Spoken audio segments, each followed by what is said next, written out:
Human values. Next, etiquettes and values यामध्ये फरक लोकांना कळत नाही. खूप मोठा फरक आहे. नीतिमूल्यांची काय असतात, नीतिमूल्य असतात ना, म्हणजे एथिक्स हे माणूस डिसाईड करतो. आणि जीवनमूल्य ही कधीच बदलत नाहीत, हे कायम असतात. आता हे कसं आहे तो, आता आधी नीतिमूल्य म्हणजे काय तुम्हाला सांगतो, आणि सगळं आपल्याला माहीत असतं, ती माहीत पाहिजे. नीतिमूल्य मस्ट आहे. नेक्स्ट, आता पहा, प्रत्येक ठिकाणी एथिक्स वेगळे असतात की नाही. भारतात कोणाकडे गेलो तर आपण नमस्कार करतो, बरोबर. परदेशात शेकहँड करतो. शेकहँडचे प्रकार मगाशी बघितले तुम्ही.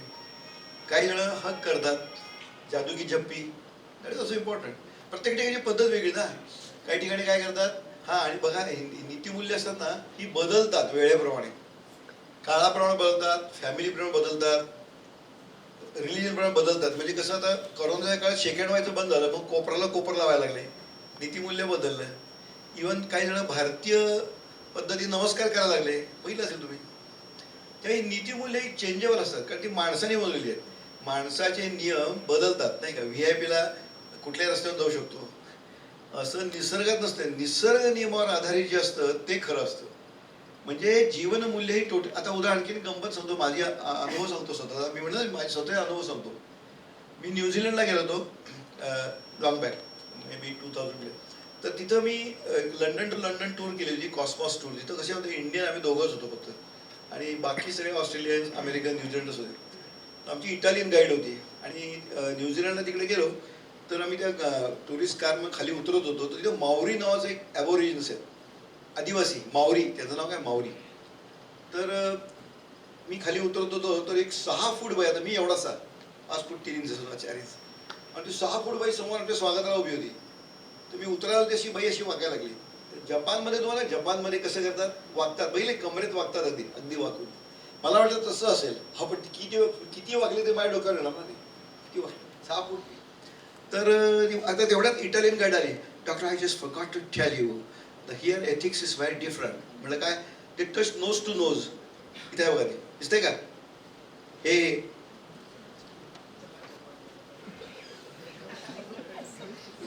कळलं.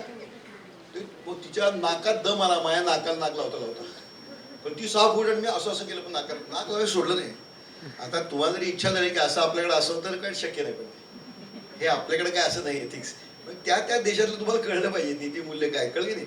जसं आता आपल्या जे आपण खाली बसून सुद्धा जेवतो, तिकडे जेवत नाहीत ना दुसऱ्या परदेशात, टेबलवर बसतात. तिथे येऊन स्पून कसं ठेवायचं असतं माहिती आहे का तुम्हाला. असा ठेवला की जेवण सुरू, असा ठेवला की वाढायचं नाही. अरे एथिक्स माहित पाहिजे. तुम्ही जिथं जाणार ना, you should know the ethics. कळलं, म्हणजे काय म्हणायचं, नीतिमूल्य आहे.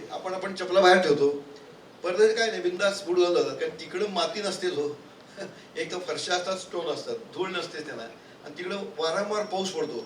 भारतासारखा सुखी देश कुठं, भारतात 3 सीझन आहेत, असं नाहीच आहे दुसऱ्या देशाला, नाही का. त्यांना फक्त समर विंटर, दॅट्स ऑल. पावसाळा प्रकार फक्त भारतात आहे. We are damn lucky. असं जगात दुसरा देश नाही. वी आर सो, तसं तिकडं नाही आहे. आपल्या मातीचं काय असतं, आणि काय आता मातीत आपण असल्यामुळे आपल्याला इम्युनिटी चांगली असते, नाही का. मध्ये कोरोना आला, इम्युनिटी आली. भारतात सगळ्यात कमी माणसं मेली, बरोबर आहे की नाही. का, अरे आपण ऑलरेडी मातीतच आहे, मातीशी आपलं निगडीत आहे. हल्ली इंग्लंडमध्ये लहान मुलांना मातीत प्ले इन द मड असं मुद्दा ठिकाणी इम्युनिटी वाढवायचं आपल्याला ऑलरेडी आपला, कळलं, वी आर इम्युन. नेक्स्ट, मग जीवनमूल्य म्हणजे काय. आपलं एबीसीडी ऑफ लाईफ माहिती पाहिजे. कुठलं आपलं एबीसीडी पाहिजे. बी म्हणजे काय, बर्थ, ते काय आपल्या हातात नाही, नाही का. डी म्हणजे डेथ, आपल्या हातात नाही. सी चॉईस टू लिव्ह, कसं जगायचं ते आपण ठरवायचं, करेक्ट. सी माहीत पाहिजे. म्हणजे we are neither born winners nor losers, we are चुझर्स.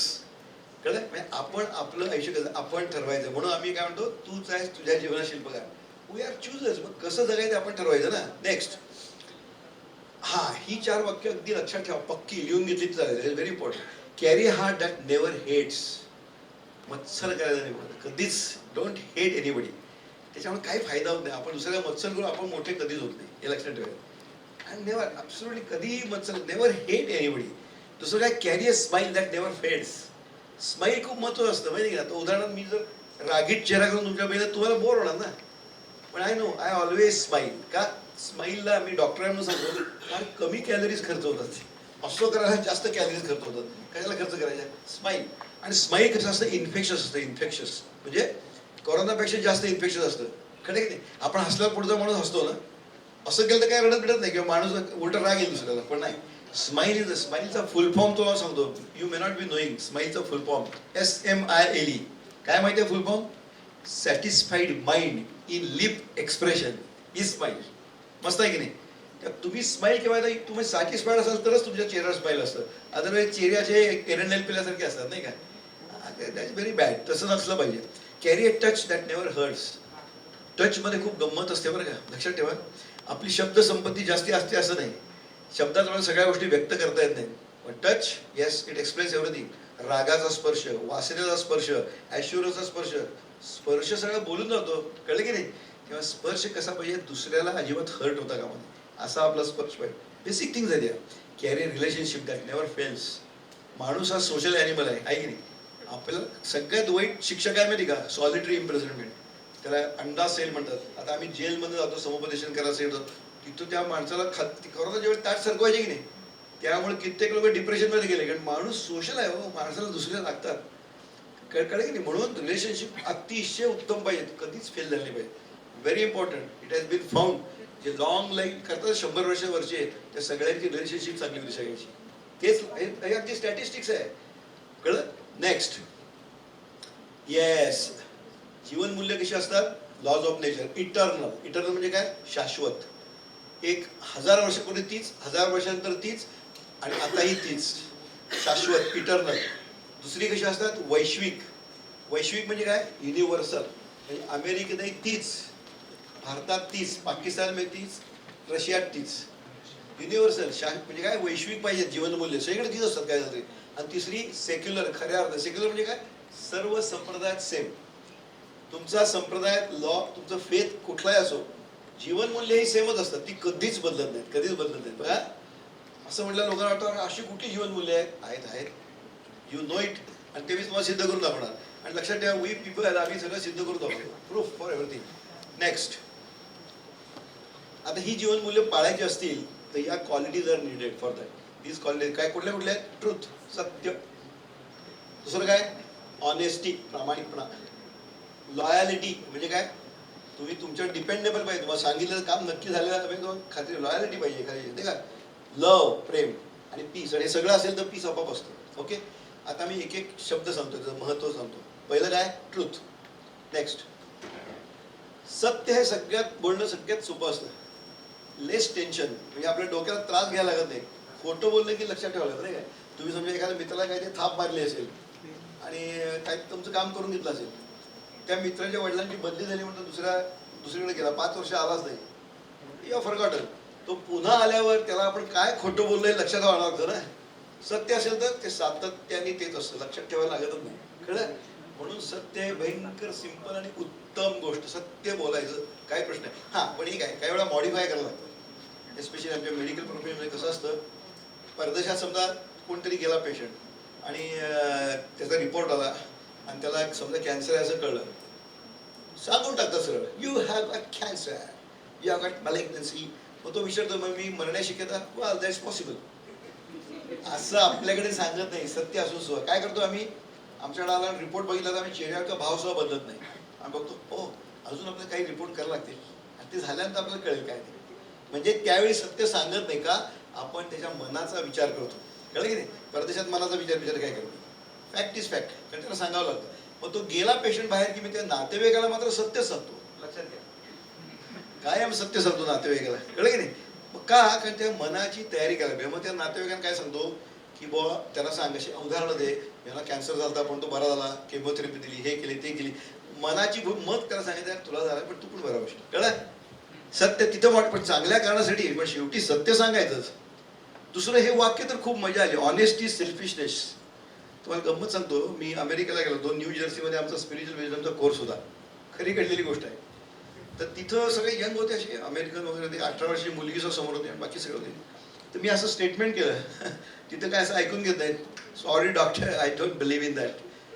Who told you honesty, selfishness? I have seen many people deceiving so many people, earning a lot of money, and they have got a big bungalow, a big car, they are enjoying and they are happy. Sorry, your statement is half correct, not 100% correct. What do you say? I have seen this. No, I have also seen. What you say is correct. They have got a lot of money, correct. They have got big car, correct. But they are happy. No, they show that they are happy because happiness you can't purchase with money. Can you purchase? 1 kilo happiness पाहिजे नाही, नाही मिळत. That is not something purchasable item. So they show that they are happy. They may not be happy. They may be sitting in Mercedes. Okay, they may be in big bungalow, but may not get sleep. Sleep you can't purchase. Appetite you can't purchase, isn't it? So remember. So that is. But then I have to prove that honesty, selfishness, scientific proof द्यायला पाहिजे की नाही. Scientifically prove केलं. नुसतं असं ते सगळे सांगतात सत्य वचन अप्रामाणिकपणे वागा. अरे पण का वागा? वाय? अप्रामाणिक वागलं तर काय होईल? I will show that it is not correct. आता स्वतःला इजा करून घेणं हा काय सेल्फिशनेस आहे का? नाही ना. स्वार्थीपणा, स्वतःला इजा करण्यात काही स्वार्थीपणा नाही. ओके, ना आय विल प्रूव्ह मेडिकली. आता मी तुमच्याशी बोलतोय की नाही सगळ्यांशी. ओके, तिलाच सांगितलं, म्हटलं आता ते इंग्लिश मी सांगत होती, तिला अमेरिकन होती ती. म्हटलं तुम्ही बोलताय ना आता, तर तुमचं हृदय चालू आहे की नाही? चालू आहे. रेट काय? 72 प्लस ऑर मायनस, बरोबर. श्वास चालू आहे. आता मी म्हणल्यावर तुमचा श्वास वाढला का? तो पण तुम्हाला माहीत होतं श्वास घेता येते नाही का? श्वास घ्या सोडा असं काय करत नाही तुम्ही, चालू आहे. हॉर्मोन्स तुमचे सिक्रेट होत आहेत एंडोक्राईन ग्लँडमधले, करेक्ट. तुम्ही आता जेवण करून आला, मी पण जेवण करू, डायजेशन होत आहे ना? काय डायजेशनला संध्याकाळी बघू असं काही नाही ना. इट इज गोइंग ऑन ना. मला सांगा यातली एक तरी गोष्ट तुम्ही कंट्रोल करता का? You don't control. मग कोण कंट्रोल करतं? ना I will tell you. There are 2 parts of mind functionally. One is conscious mind म्हणजे बहिर्मन, आणि सबकॉन्शियस माइंड म्हणजे अंतर्मन. कळलं? त्यातलं बहिर्मन आहे ना, ते ठरवलं काय खायचं ते, पण पचवायचं अंतर्मन ठरवतं. तुमच्या लक्षात? म्हणजे हॉर्मोन सिक्रिशन, हार्ट रेट, हे सगळ्या ऑटोमॅटेड क्रिया ना, ते अंतर्मन ठरवतं. अंतर्मन हे सतत जागा असतं. आपण जागे असतो ना त्यावेळी बहिर्मन आणि अंतर्मन दोन्ही जागा असतं, ॲग्रीड. पण झोपतो त्यावेळी बहिर्मन झोपतं, पण अंतर्मन चालू. याचं कारण अंतर्मन ह्या सगळ्या इनव्हॉलंटरी मुवमेंट आहेत, ऑटोमॅटेड कंट्रोल करतं. याचं कारण काय? Subconscious mind is connected to cosmic life force. म्हणजे जशी मोठी बॅटरी असेल ना तुमच्या इथं, किंवा जनरेटर जसं तिथनं कनेक्टेड आहे म्हणून चालू आहे ना लाईट बीट, तसं ते कॉस्मिक लाईफ फोर्सशी कनेक्टेड आहे. आपली लक्षात आलं? आपण कनेक्टेड आहोत कॉस्मिक लाईफ फोर्सशी. ते जोपर्यंत या मीडियममध्ये आहे, म्हणजे या माध्यमात, म्हणजे या बॉडीत आहे, तोपर्यंत आपल्याला दिसतंय, आपल्याला ऐकू येते, मला चव आहे. कळलं की नाही? तुम्हाला मी दिसतोय. कुठपर्यंत? Cosmic life force is connected to my body. उद्या दिलीप पटवर्धन मेला. मेला म्हणजे काय झालं? माझं कॉस्मिक लाईफ फोर्स अटॅचमेंट गेली की दिलीप पटवर्धन मेला.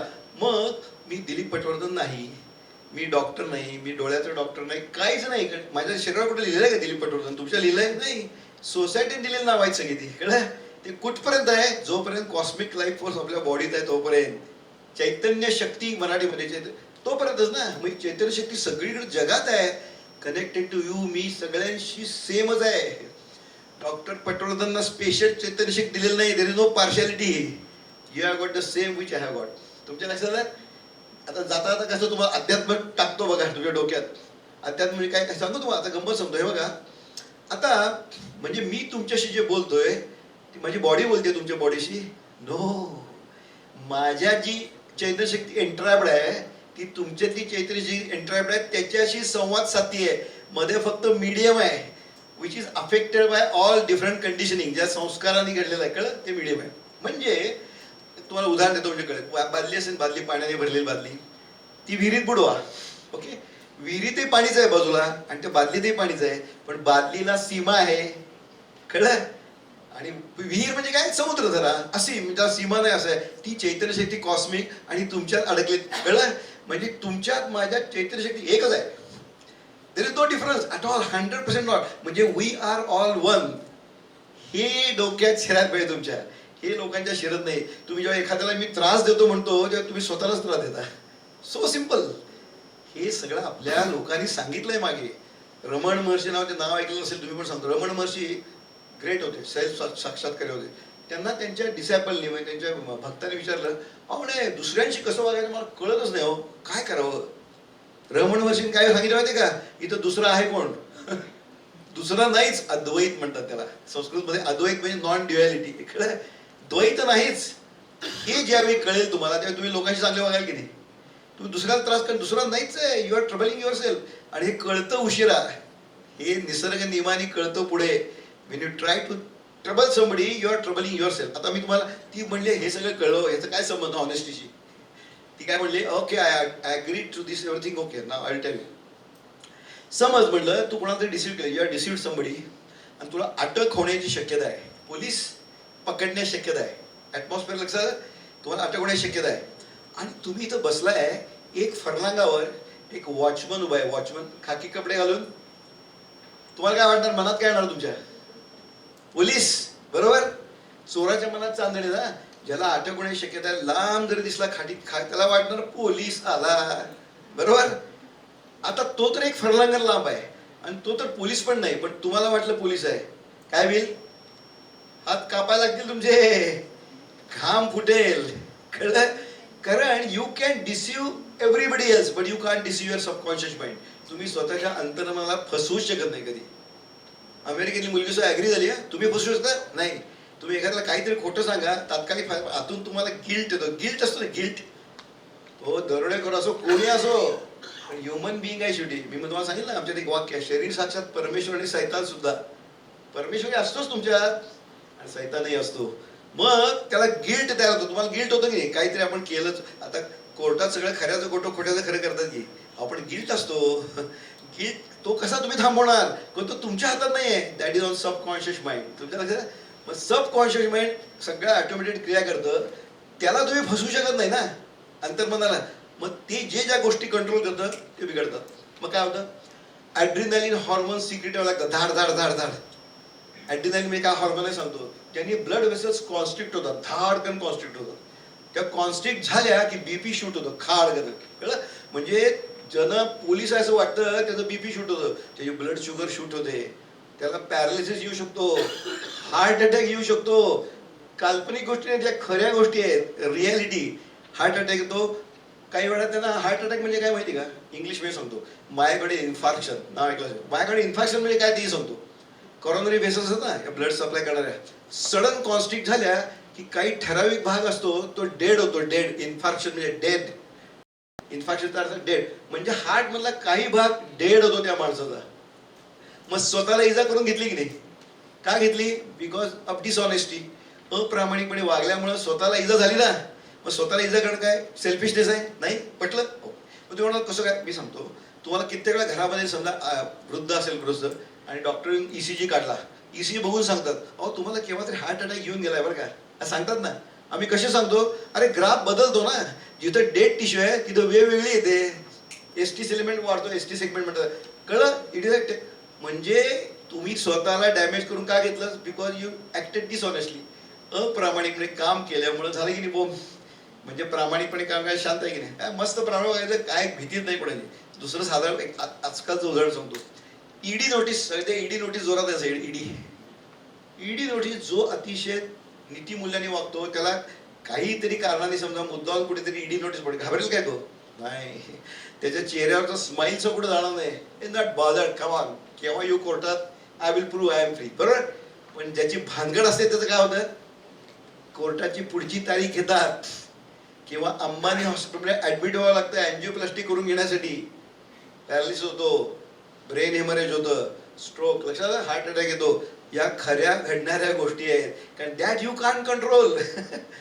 You can control everything but subconscious mind you can control. हार्टचा रेट तुम्हाला कंट्रोल करता येतो काय? माझा 72 आहे, मी जरा 80 करतो, but it will increase to 110 if he sees the police there and he are likely to get arrested. Simple. म्हणजे ऑनेस्टी, सेल्फिशनेस पटलं की तुम्हाला? म्हणून ऑनेस्ट राहा. अदरवाईज काय, you are damaging yourself. हा, तो काय लगेच मेला नाही, इन्फेक्शन झालं म्हणून, पण तो स्वतःला हळूहळू मारत चालला. 100 घाव किंवा तर होईल, पण त्याचे घाव लवकर भरणार ना. आणि ही मॅ crippled life in the sense, कळलं? लक्षात ठेवा. पटलं? Honesty, selfishness. तिसरं लॉयलिटी. एक लक्षात ठेवा, तुम्ही लोक आता MBA मला माहिती नाही, पण सर्व्हिस जे करतात त्याच्यात लॉयलिटी पाहिजे. म्हणजे काय? डिपेंडेबल पाहिजे. तुमच्या कंपनीने जे काय सांगितलं असेल, हां हे काम करायचं, केलंच पाहिजे. आता आजकाल काय झालं, मोठी मोठी पॅकेजेस मिळतात, बरोबर, एस्पेशली इंजिनिअरिंग साईडला. मग समजा तुम्ही एका काम करताना तुम्हाला मोठं पॅकेज मिळालं, जरूर जा, 100% जा. मग तुम्हाला 2 महिने नोटीस द्यावी लागते. मग काही लोक काय करतात, दो आर नॉट लॉयल, ते 2 महिने नीट कामच करत नाहीत. काय आता नाही ते सोडायचं आपल्याला. That is not right. That is not right. तुम्ही ते 2 महिने असं काम केलं पाहिजे की as if you are going to work for 10 years. Do you know why? Gratitude. अरे त्या कंपनीमुळं तुमचा हे वाढला की नाही, बायोडेटा चांगला झाला, अनुभव तुम्हाला कंपनी दिला, कॉलेजमध्ये काय दिला त्याचा काय फारसा उपयोग नसतोय. Ultimately company will teach you so many things. Gratitude नको till you leave the job, ते नोटीस तोपर्यंत तुम्ही ऑनेस्टलीच काम केलं पाहिजे, त्याला डिपेंडेबल पाहिजे, त्याला लॉयलिटी म्हणतात. कळलं? हे व्हॅल्यूज तुम्हाला ह्युमन व्हॅल्यू असतात, हे महत्त्वाचं आहे. लव, आता लव हा फार मजेदार यंग लोकांसाठी सब्जेक्ट आहे. तो मी कॉलेजमध्ये घेतो. आज किती मला सांगा केव्हा थांबायचं ते. आज काही तिथं मीटिंग आहे म्हणून मी जरा लवकर आवडणार आहे. तुम्हाला थांबा, मग आपण बोललेला भाग नंतर घेऊ. तुला फार महत्त्वाचं चांगलं आहे म्हणजे अजून वेळ आहे आपल्याला, पण सांगतो. लव प्रेम प्रेम नाही का, यंग लोकांचा भयंकर. आता काय लिहिलं बा, सोशल लाईफमध्ये ट्रान्सपरन्सी महत्त्वाची असते, पारदर्शकपणा. करिअरमध्ये हार्डवर्कला पर्याय नाही. तिसरं काय, फॅमिलीमध्ये प्रेम पाहिजे, प्रेम. आता प्रेम म्हणजे काय तुम्हाला सांगतो, यंग जनरेशन प्रेम म्हणजे काहीच माहीत नाही आहे. चौथं काय, सेल्फ प्युरिटी ऑफ माइंड लागतं, पावित्र्य. प्रेम म्हणजे आमच्या जीवनामध्ये व्याख्या केली, प्रेम म्हणजे काय माहिती, एकमेकाला सुखी ठेवण्याची उत्कट भावना म्हणजे प्रेम. ते शाहरुख खानचं प्रेम नव्हे, मुझे नहीं मिले तो किसकोच नाही, त्यात कळत. दॅट इज नॉट लव. एक लक्षात ठेवा. आता मी जे तुम्हाला सांगणार पुढचं, हे सायकॅट्रिस्ट फ्रॉम हार्वर्ड युनिव्हर्सिटी, ही हेच टोल्ड, भारतीय माणसं, आपल्याकडे भारतीय माणसाला भावच नसतो. पांढऱ्या माणसानं सांगितलं छान वाटतं आपल्याला. Next slide. लव काय ते बघा, नीट ऐकून घ्या, तुमच्या या वयात महत्वाचं आहे. Love is commitment, the will to extend one's self for the purpose of nurturing one's own and another spiritual growth. We don't have to love, we choose to love. लक्षात आलं? We choose to love. Experience of falling in love. आपल्याला काय प्रेमात पडतात ते उठतच नाही कधी, प्रेमात पडायचं नसतं, कळलं की नाही. Instead of falling in love is specifically sex linked erotic experience. Myth of romantic love is dreadful lie. माझं वाक्य नाही, हे सायकॅट्रिस्ट काय सांगतो, या नवीन तरुण वयामध्ये तुमच्या सेक्स भयंकर मोठा आहे. दॅट इज नॅचरल, कारण नॅचरल इन्स्टिंक्ट मधला आहे ते. भीती, भूक, निद्रा आणि मैथून हे नॅचरल इन्स्टिंक्ट आहेत, ते भयंकर पॉवरफुल असतात. मग जनावर आणि आपल्यात तोच फरक असतो ना. जानवर म्हणजे काय, जे आवर घालत नाही ते, नाही तर माणसात आणि जनावर हाच फरक आहे, इनिबिशन्स. म्हणून आपल्या देशामध्ये संस्कृतीमध्ये ब्रह्मचर्याश्रम नाही का, गृहस्थाश्रम, वानप्रस्थाश्रम असे 4 भाग केलेत. लिमिटेशन. मग तुम्ही खरं कल्चर तुम्ही मेंटेन करता, नाही तर नाही. नाही तर काय, काही जनावरं करतातच की कुठेही काही, कळलं. तर हे ड्रेडफुल लाय आहे प्रेम. आता जे आपण इरोटिक एक्सपिरियन्स आहे, तुम्ही बघा आजकाल लिव्हिंग टुगेदर आहे म्हणजे हल्ली. तुम्हाला काय मला सांगायची गरज नाही, हे मला तरुणांकडे लिव्हिंग टुगेदर. आणि मी तुम्हाला विचारलं काय तुला आईस्क्रीम काय, ओ आय लव्ह आईस्क्रीम असं म्हणतात. Stupid, you can love ice cream, you can like ice cream. लक्षात घ्या तुम्ही, you can like ice cream, you don't love ice cream. Ice cream जर खराब झालं तर you don't like it, then you don't eat it. Love म्हणजे एकमेकाला आहे तसं गुण आणि अवगुणा सकट ज्यावेळी तुम्ही ऍक्सेप्ट करता, दॅट इज कॉल्ड लव्ह. त्याला कमिटमेंट असते, कमिटमेंट. कळलं की नाही. जे लिव्हिंग टुगेदर असतात ना, they like each other, they don't love each other, they like each other. They like each other for 1 year, after that they don't like each other, then leave each other, then they leave each other. Take it from me, only 10% successful होतात, 90% failure होतात. Breakup का? काय असतं, तुम्ही जे dating करता ना, dating, ते तुमचे फक्त चांगले पॉईंट दाखवत असताय, खरे कंगोरे दाखवत नसताय. त्यावेळी पण ज्यावेळी मॅरेज होतं, कमिटमेंट, त्यावेळी एक दिसायला लागतात. त्यामुळे काय होतं, बघितलं काय, इथलं वातावरण मस्त आहे, ग्रीन बीन, प्रेमाचा स्फोट होतो स्फोट, आणि लग्न झाला लगेच घटस्फोट होतो. दॅट इज फॅक्ट, स्टॅटिस्टिक्स आहे. Only 10% are successful. आणि आपल्याला काय, ऋतिक रोशन, कसला ऋतिक रोशन, ऋतिक रोशननं केलं आणि त्याचा डायव्हर्स झाला ना. These are the facts. Real life आणि रिअल लाईफ फार फरक असतं, त्यात तुम्ही फार सावध असलं पाहिजे, कळलं. Very careful. एस्पेशली मुलींना सांगतो मी, का त्यांचं इमोशनल क्वेश्चन जास्त असते. Way of thinking, the way of brain is different. हे निसर्गाने केलं, त्याला काय करणार. पुरुष एकाच हेमिस्फिअरने विचार करतात, डॉट. महिला इंटरमिक्स असते, ब्रेनच कसं आहे, इंटरमिक्स असतं. एक बघा तुम्ही, पुरुष फोनवरती जास्त वेळ बोलू शकत नाही, बोलू शकतो नाही. महिला 1.5 तास बजेट म्हणजे. आणि मी माझा अनुभव सांगतो, मी 43 वर्ष माझी बायको आहे, 43 वर्ष लग्न झालंय. कधी वादविवाद झाला तो तीच जिंकते, मी जिंकूच शकत नाही. त्याचं कारण काय, आम्ही एखाद्या पॉईंटवरनं वाद घालणार, तो मी तिथं गोष्ट ठेवली होती ती कुठे गेली, मग त्याच्यावर वाद सुरू झाला की मी तो पॉईंटच धरणार, कारण माझं एक मेल ब्रेन की त्या पॉईंटमधनं कुठलं लांबचं 20 वर्षापूर्वीच काढणार, हे आमच्या लक्षात पण नसणार. मग तो वाद इतका होतो की शेवटी पुरुषाला कळत नाही आपण कुठून वाद सुरू केला ते.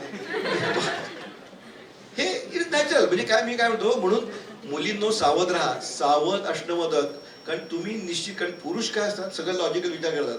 ते लव अफेअर करतात सुद्धा, बाप किती श्रीमंत आहे, किती पैसे आहेत, सगळं विचार करून लव करतात. ते कॅल्क्युलेटेड लव असतं. मुली सगळं एकदम देऊन टाकतात. का? Emotional question. हे निसर्गाने काय, ते तुम्ही बदलू शकत नाही. किती मॉडर्न जगा जेव्हा 2020 करा, तुम्ही तुमचं फिमेल आणि मेल मधला थिंकिंग प्रोसेसच वेगळी आहे, लक्षात ठेवा. Very important. कळत? तेव्हा मोस्ट इम्पॉर्टंट लक्षात आहे, ड्रेडफुल लाय आहे. So be careful. आणि always ladies are at receiving side. थांबायचंय? आताच थांबायचंय का? थांबायचं. लेक्चर पुढच्या वेळी घेऊ की आपण. आता ह्याच्या पुढचं खूप छान आहे, पण तुम्हाला हा क्लास काहीतरी मीटिंगसाठी हवा आहे. नको, भरपूर वेळ आहे. अर्धा कशाला? तुम्ही फक्त कसं आपलं 8:30 ते 11:30 असं ठेवलंय टायमिंग. आपण त्यात 2 तास बोलतो. मग काय करूया, उद्या 9:30 चालू करूया. येणार तुम्ही सगळे? आता हे खरं, ह्याच्या पुढे तर खरी मजा आहे. आणि I go to tell your real life lesson. So आपण थांबूया इथे. Okay, thank you very much and will meet tomorrow. आपण ध्रुवपदासारखं जिथं हलवणार नाही कोणी तिथं जाऊ. मला ऑडिटोरियम महत्वाचं नाही, साध्या वर्गासोबत चालतो, नाही तर तुम्ही थोडे जात होतो. ओके, तर आज आपण इथं घेऊ. नंतर जर हे नक्की अवेलेबल असेल तर आपण इथं घेऊ. हां सरांनी माया बरोबर म्हणा. ओ God, bless all with health and wealth. Bless all with money and harmony. Oh God, bless all with peace and bliss. Bless all with wisdom and your devotion. हे ईश्वरा, सर्वांना चांगली बुद्धी दे, आरोग्य दे. सर्वांना सुखात आनंदात ऐश्वर्यात ठेव. सर्वांचं भलं कर, कल्याण कर, रक्षण कर. आणि तुझे गोड नाम मुखात अखंड राहू दे. राईट. काल आपण प्रेमापर्यंत आलो होतो. Two people love each other only when they are quite capable of living without each other. फार वाक्य महत्वाचे आहे. कळलं तुम्हाला? But choose to live with each other. लग्न करतात का? they choose. It is not must to live together. हे महत्वाचं लक्षात ठेवा. कळलं? When you require another individual for your survival, you are parasite on that individual. कोणी म्हणलं ते? Doctor Scott Peck, Harvard trained psychiatrist. कळलं कसं काय? आपल्याला कसं असतं, ते ब्रेकअप झाले की काय काय काय करतात नाही का आजकाल new generation. You don't need to be together, no way, and that is not real love. तुम्हाला एक उत्कृष्ट उदाहरण सांगतो, म्हणजे तुम्हाला कळेल खरं प्रेम काय असते. मी म्हटलं ना, एकमेकाला सुखी ठेवण्याची उत्कट भावना म्हणजे प्रेम. फार डिवाइन आहे ते, फालतू नाही आहे, उथळ नाही आहे ते. ज्याच्यावर प्रेम आहे, आता प्रेम काय आईवरही असतं ना. येस, आईला सुखी ठेवण्याची भावना असते ना, दॅट इज लव्ह. मित्र, काही मित्र अगदी इतके जवळचे असतात. येस, आता तुम्हाला एक सुंदर उदाहरण सांगतो त्याचं, मायथॉलॉजी मधलं आहे. तुम्हाला कृष्ण सगळ्यांना माहिती आहे, बरोबर? आपण काय म्हणतो, कृष्ण एकटं म्हणतो का आपण? कृष्ण काय म्हणतो? राधा कृष्ण. बरोबर? राधे श्याम. कृष्ण राधा म्हणत नाही आपण, नाही का? म्हणजे राधाला किती महत्व आहे.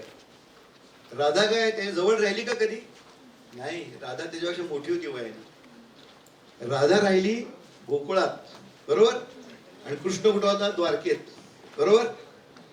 देवर मेट आफ्टर दॅट. खरं? पण कृष्णाची खरी बायको तुम्हाला माहित नसेल कधी. No, very good, thank you. पण राधेश्याम, राधा कृष्ण म्हणतो की नाही आपण, म्हणजे राधेचं प्रेम काय होतं? शी वॉज नॉट विथ हिम. तुमच्या लक्षात आलं? You need not be together, पण लव्ह विल बी देअर. मग एक गंमतशीर तुम्हाला, म्हणजे मेसेजसाठी गंमतशीर इन्सिडन्स तयार केला लोकांनी, यातनं मेसेज मिळावा म्हणून. कधीतरी कुठल्या तरी समारंभात कृष्ण आणि राधा एकत्र भेटले. Okay, imagine.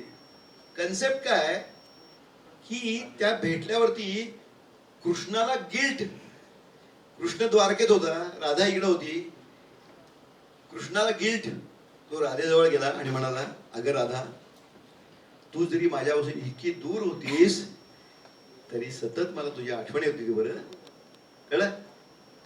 तुझंही तसंच असेल ना, कळलं?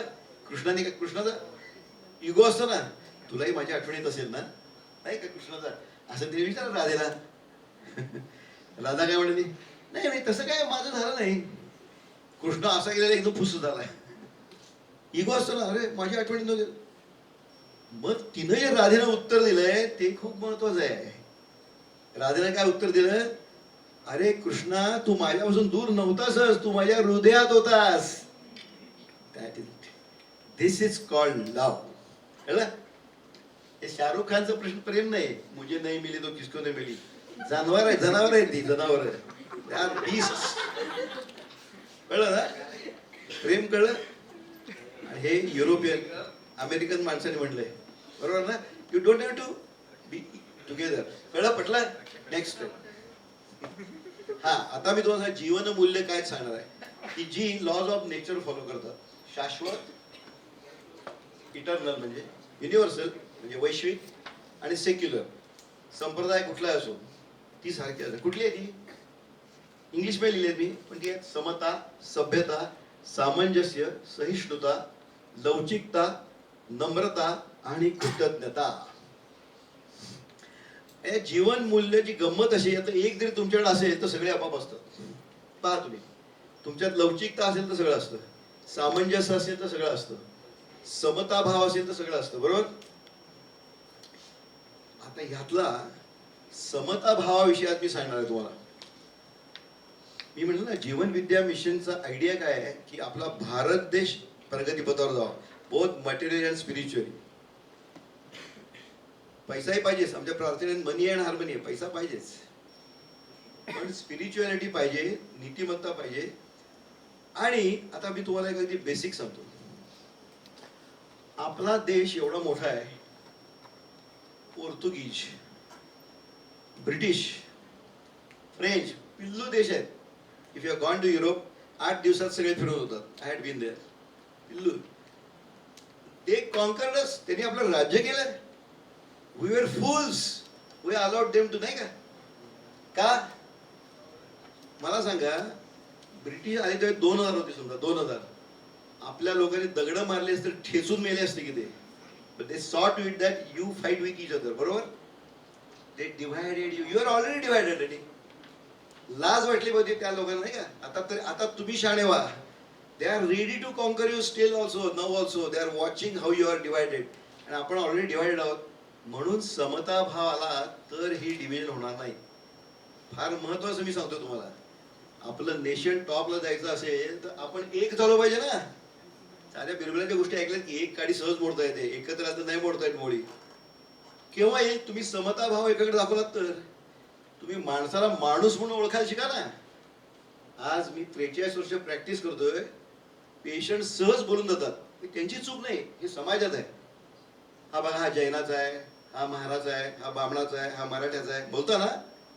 बोलतात. मी प्रॅक्टिस करणारा माणूस आहे. अरे हा माणूस आहे असं तुम्ही बोलता कधी? नाही बोलत. समता भावच नाही आपल्यात. उच्च नीच. आता ऐकताय तुम्ही सध्या बोंबोम, मी वरच्या जातीचा आहे तो. Are you stupid? Are you stupid? All are equal. Rather सगळेच श्रेष्ठ आहेत. सिंपल आहे. Survival of the fittest. तुम्ही जिवंत आहात म्हणजे यू आर फिट. कोणीच कनिष्ठ नाही या जगात. पण आपण डिवायडेड आहोत, आहे की नाही? आता I will tell you. John Macaulay ज्यावेळी आला 1835 साली भारतात, त्यावेळी त्यांनी लिहिलेलं स्टेटमेंट आहे, अरे भारत देश एवढा प्रॉस्परस आहे, तिथं भिकारी नाही एक सुद्धा भिकारी. स्टेटमेंट आहे रायटिंग मध्ये त्याचं. भिकारीच नव्हते, उच्च निश्चिता बिलकुल नव्हती. तुम्हाला आश्चर्य वाटेल, मी सगळं सिद्ध करून दाखवतो, प्रूव्ह एव्हरीथिंग. उच्च निश्चिता अजिबात नव्हती. कारण आपली भारतीय संस्कृती फार जबरदस्त आहे, जबरदस्त. तर तो म्हणला इथली संस्कृती नष्ट केली पाहिजे, संस्कृत भाषेचं महत्व घालवलं पाहिजे. आणि त्याने तो सक्सेसफुल झाला. क्लेरिकल्स क्लार्क बनवले आपल्याला. इंग्लिशमध्ये भारी हे तुमच्या बिंबवलं. आज तुम्हाला संस्कृत पोस्ट ग्रॅज्युएशन करायचं असेल तर भारतात फक्त 2 आहेत आणि बाकी सगळी विद्यापीठ जर्मनीमध्ये आहेत. व्हॉट पिटी. जर्मनीत जाऊन संस्कृत शिकावं लागतं तुम्हाला आज. ते understood the importance of Sanskrit. कळलं. याचं मी तुम्हाला प्रूफ देणार आहे, सगळं प्रूफ. आता लक्षात ठेवा, म्हणजे वी विल डिवायडेड. मग सोपं होतं ना डिवाइड करून कापायला. आम्ही फॅको इमल्सिफिकेशन करतो ना, डोळ्यात मोतीबिंदू ऑपरेशन. आम्ही काय करतो, न्यूक्लियस मोतीबिंदू तोडतो, फोडतो आणि खाऊन टाकतो. Same thing. मला सांगा, केवढी पिल्लू राष्ट्र होती आणि ते तुमच्या 150 वर्ष, पोर्तुगीज 400 वर्ष राज्य केलं पोर्तुगीजांनी. हे आता तुमची लक्षात. समता भाव आल्याशिवाय होणार नाही. कोणी उच्च नीच अजिबात नाहीये. उच्च नीचता काय सगळं तुम्हाला मी सप्रमाण सिद्ध करून दाखवणार आहे. आणि मी स्टेटमेंट केलं की त्या आमच्या काळी उच्च नीचता नव्हती, आमच्या नाही आपल्या संस्कृतीत नव्हती. पण आता वस्तुस्थिती बघायला तर उच्च नीचता आहे, दिसतीये ना वस्तुस्थिती. त्याचं कारण काय तेही सांगत आहे. Next slide. भारत म्हणतो नाही आपण, सध्या चालली मारामारी इंडिया का भारत वगैरे. स्टुपिड. भारत हेच खरं नाव आहे. भा म्हणजे काय, लाईट ऑफ नॉलेज. माहित नाही कोणाला संस्कृत शोधलं. रत म्हणजे ज्यात तो रत आहे, जो इन्व्हॉल्ड आहे, एनग्रॉस्ड आहे, दॅट इज भारत. हे नाव आहे आपलं. बरं तसं तुमच्या ह्याच्यात आहे, संविधान भारत आहे. भारत किंवा इंडिया म्हटलं त्यांनी, कारण आपण गुलाम आहोत ना. अजून इंडिया सोडवत नाही. ब्रिटिशांनी तुमच्यावर एवढा पगडा केलाय की तुम्हाला ते सोडवत नाहीये. भारत आपलं नाव आहे. ज्यावेळी या पाश्चिमात्याला चड्डी घालायची अक्कल नव्हती, त्यावेळी आपल्याकडे नालंदा युनिव्हर्सिटी होती. इतिहास आहे, पुराण नाही सांगत आहे मी. No way. नालंदा विश्वविद्यापीठ was destroyed by Mohammad Bakhtiyar Khilji, founded by Gupta dynasty in 4th century. कळलं. इतिहास आहे. Takshashila Buddhist Gandhara, founded in 6th century BC. Destroyed by Huns in 5th century. हा इतिहास आहे. कळलं. Next slide. Who destroyed Nalanda the second time? Gaudas. Nalanda was destroyed 3 times by different invaders. First destruction was caused by Hunas under the reign of Mihirkula. Second destruction came during 7th century by Gaudas, and this time the Buddhist king Harshavardhan then restored the university. इतिहास. इतिहास आहे इतिहास. Next slide. Tagore apparently asked by British friend. आता आपण जनगण मन राष्ट्रगीत म्हणतो ना. What is it. People are not knowing. Watch. आणि सगळं गुगल मधलं आहे. मी म्हणलं ना, I am answerable to every damn thing. Check it on Google. Tagore was apparently asked by a British friend to write eulogy to King George V during his visit to India in 1911. Tagore says, produced a great stir in his heart. He wrote Jana Gana Mana on 11th December 1911. For what? For glory of King George V. Not for this Bharat. Remember that. म्हणतो आपण आता आपण काय बदलायचं असेल भाग नाही, पण कारण कळलं त्याचं. Next slide. Vande Mataram or Bande Mataram as it was originally conceived was the slogan and song that inspired Indians to seek independence from British colonial rule. It was a mantra from bureaucrat novelist Bankim Chandra Chattopadhyay sometime in 1870s. हे जनगण मन 1911 साली आहे. 1870 साली बंकिम चंद्र लिहिलंय. कळलं. वंदे मातरम का म्हणायचं ते कळलं तुम्हाला. अरे तुम्हाला माहित पाहिजे आपल्या देशाची संस्कृती आणि हिस्ट्री माहित पाहिजे यंग जनरेशनला. आता तुम्ही थोडेच आहात हे तुम्ही तुमच्या मित्रमैत्रिणी सांगितलं पाहिजे. तुम्हाला अभिमान वाटला पाहिजे भारताचा. क्रिएट तो राष्ट्रहित. अरे राष्ट्राचा अभिमान काय असतो याचं तुम्हाला छोटस एक्झाम्पल जरा बाजू जाऊन सांगतो. मी जर्मनीला गेलो होतो 95 मध्ये. And we are only 2 Indians, बाकी सगळे दुसरे होते. तर तिकडे स्वच्छता पहिल्यापासून आहे. आपल्याकडे स्वच्छता अभियानात आहे. तर स्टुटगार्टला मी गेलो. That is there is largest, 3rd largest church in world. Vatican city पहिला आहे, दुसरं फ्लोरेन्स आणि तिसरं स्टुटगार्ट. तिथं माझ्या JVC कॅमेरा होता त्यावेळी. माझ्या मित्राचा होता, माझ्या नव्हता. त्याला मायक्रो कॅसेट असायच्या, ते जड होतं असं. पण हाऊस आम्ही यंग होतो त्यावेळी ना 95 मध्ये. तर मी शूटिंग घेत होतो तेवढ्यात मला कचरा आढळला. रविवारची गोष्ट होती. कचरा रस्त्याच्या कडेला. आम्ही इंडियन मेंटॅलिटी किती घाण बघा, म्हणजे माझी सुद्धा. मला म्हटलं चला जर्मनीत पण घाण आहे, आमच्याकडे तर आहेच, पण जर्मनी किती नीच वृत्ती ना, ही माझी नीच वृत्ती. मी लगेच कॅमेरा घेतला. I will tell you, shooting घ्यायला गेलो, एक 8वी-9वीतला मुलगा असेल, जर्मन, त्याला काही इंग्लिश येत नव्हतं, आम्ही टुरिस्ट होतो सगळे. असा हात ठेवला तरी माझ्या कॅमेरावर, नो, त्याला काही इंग्लिश मध्ये बोलता नाही, पण अशी जरबदी वाक्यात आमच्या राष्ट्रातली घाणीचं शूटिंग घ्यायचं नाही. आमच्या देशात काय झालं असतं, पांढऱ्या कातडीची माणसं बघितल्यावर इकडे नाही, इकडे घ्या, इकडे जास्त करा.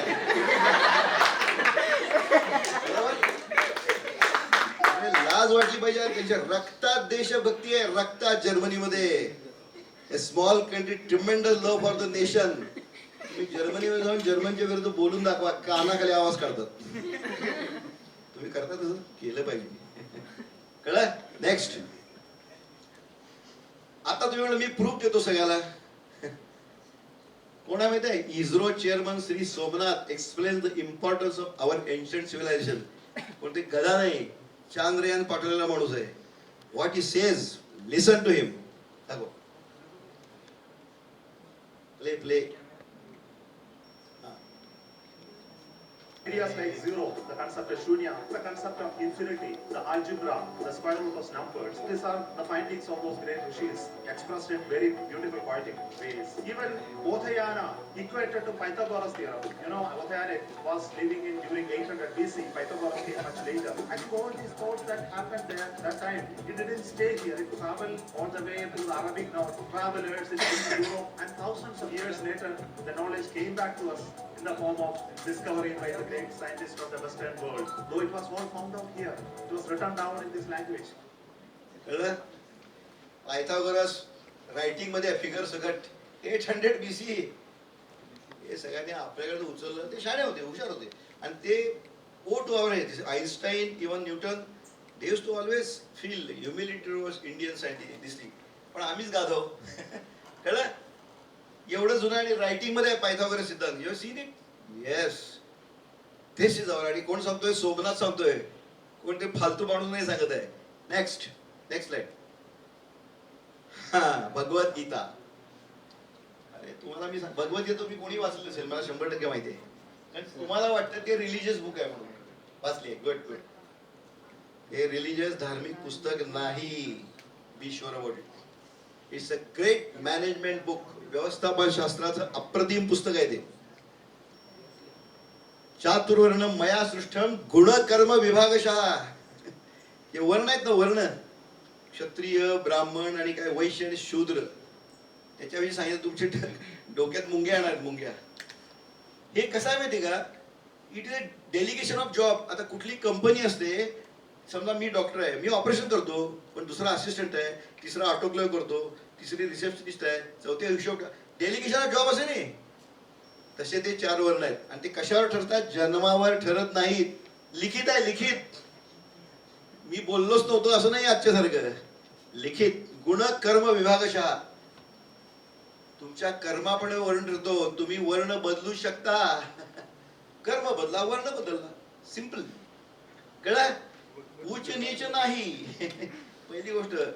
कारण एक लक्षात ठेवा, तो प्रॉस्परस कंट्री होता त्यावेळी. डू यू नो, आपले कार्पेंटर जबरदस्त करायचे नक्षीकाम. देवळं बघा आपली फोडली हरामखोरांनी, पण देवळं त्याचं आर्किटेक्ट बघा तुम्ही. काय आहे? कैलास लेणं बघून या, वेळ लागेल तुम्हाला. What A engineering marvel. एका दगडातनं वरून खाली केलाय कैलास लेणं, जाऊन बघून या. Unbelievable symmetry. हे इंजिनिअरिंग काय सांगतायत? कळलं? कैलास लेणं केवढं जुनं आहे. तेव्हा आपल्या देशात जे होतं, कारण त्यावेळी सगळे श्रीमंत होते, कोणी गरीब नव्हता, आणि नीच तर नव्हताच नव्हता. लक्षात घ्या, उच्च नीचता बिलकुल नव्हती. मला सांगा, गरीबाच्या झोपडीवर पण दरोडा घालते काय? अरे वी आर प्रॉस्परस. सोन्याचा धूर निघत होता, खरी गोष्ट आहे. का होता? कारण आपले व्ह्युअर्स होते ना, व्ह्युअर्स, विणकाम करणारे, एका अंगठीतनं अख्खं धोतर निघायचं, एवढं तलम करत होते. मँचेस्टरला कॉम्पिटिशन द्यायला या ब्रिटिशांनी बोट तोडली आहेत आपल्या लोकांची. You should know this. Britishers were rascals. Take it from me. Okay. मला आता हे मॅनेजमेंट बुक काय, रिलीज काय नाही सांगू. आपल्याला काय, गीता अशी ठेवतात कोर्टात, नाही का? खरं सांगेन, खोटं सांगणार नाही, आणि खोटंच बोलतात. हां, it's not religious book. Basically तुम्हाला रिलिजन म्हणजे काय हेच कळत नाही. I am going to clear your concept. Religion म्हणजे धर्म नव्हे, पहिली गोष्ट. तुम्ही डिक्शनरीमध्ये लगेच रिलिजन धर्म चूक आहे. रिलिजन म्हणजे संप्रदाय. रेलिगियर नावाच्या लॅटिन शब्दापासून रिलिजन शब्द तयार झाला आहे. काय रेलिगियर? रेलिगियर म्हणजे ए group of people having certain faith and follow certain rituals. That is religion. काढून बघा गुगलवरती. सिम्पल. म्हणजे काय, आता आपण म्हणतो ना बुद्ध संप्रदाय किंवा दत्त संप्रदाय किंवा आणि काय शिव संप्रदाय. संप्रदाय म्हणजे हा ते म्हणजे दत्त म्हणजे दत्ताची आरती गाणार, ते काय काय रिच्युअल करणार, त्याची पूजा करणार, फेथ त्यांचं दत्त आहे. असे लाखो संप्रदाय असायला अजिबात हरकत नाही. कळलं? पण तो म्हणजे धर्म नव्हे. नीट लक्षात घ्या. धर्म हा कन्सेप्ट फक्त भारतीय आहे. जगात कुठेही दुसरीकडे धर्म कन्सेप्ट नाही. कळलं? धर्म म्हणजे ज्याने समाजाची उत्तम धारणा होते त्याला धर्म म्हणतात. ज्याने शांती पसरली पाहिजे की हा धर्म कसा पाहिजे, सगळ्यांसाठी समान पाहिजे. कळलं? म्हणजे तो लॉज ऑफ नेचर फॉलो केले पाहिजेत. युनिव्हर्सल पाहिजे. म्हणजे भारतात, पाकिस्तानात सगळीकडे तोच पाहिजे. कळलं? जपानमध्ये तोच पाहिजे. शाश्वत पाहिजे म्हणजे 1000 वर्षावर तोच पाहिजे, आताही नंतरही तोच पाहिजे. आणि सर्व संप्रदायासाठी सारखा पाहिजे. असं असेल तरच शांतता नांदेल. सिंपल. धर्म असा पाहिजे.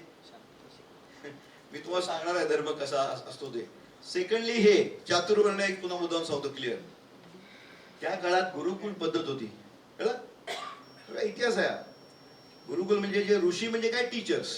ते राजाबाहेर असायचे. राजाचा त्यांच्यावर अधिकार नसायचा. राजा कुड not do anything. All rules with them.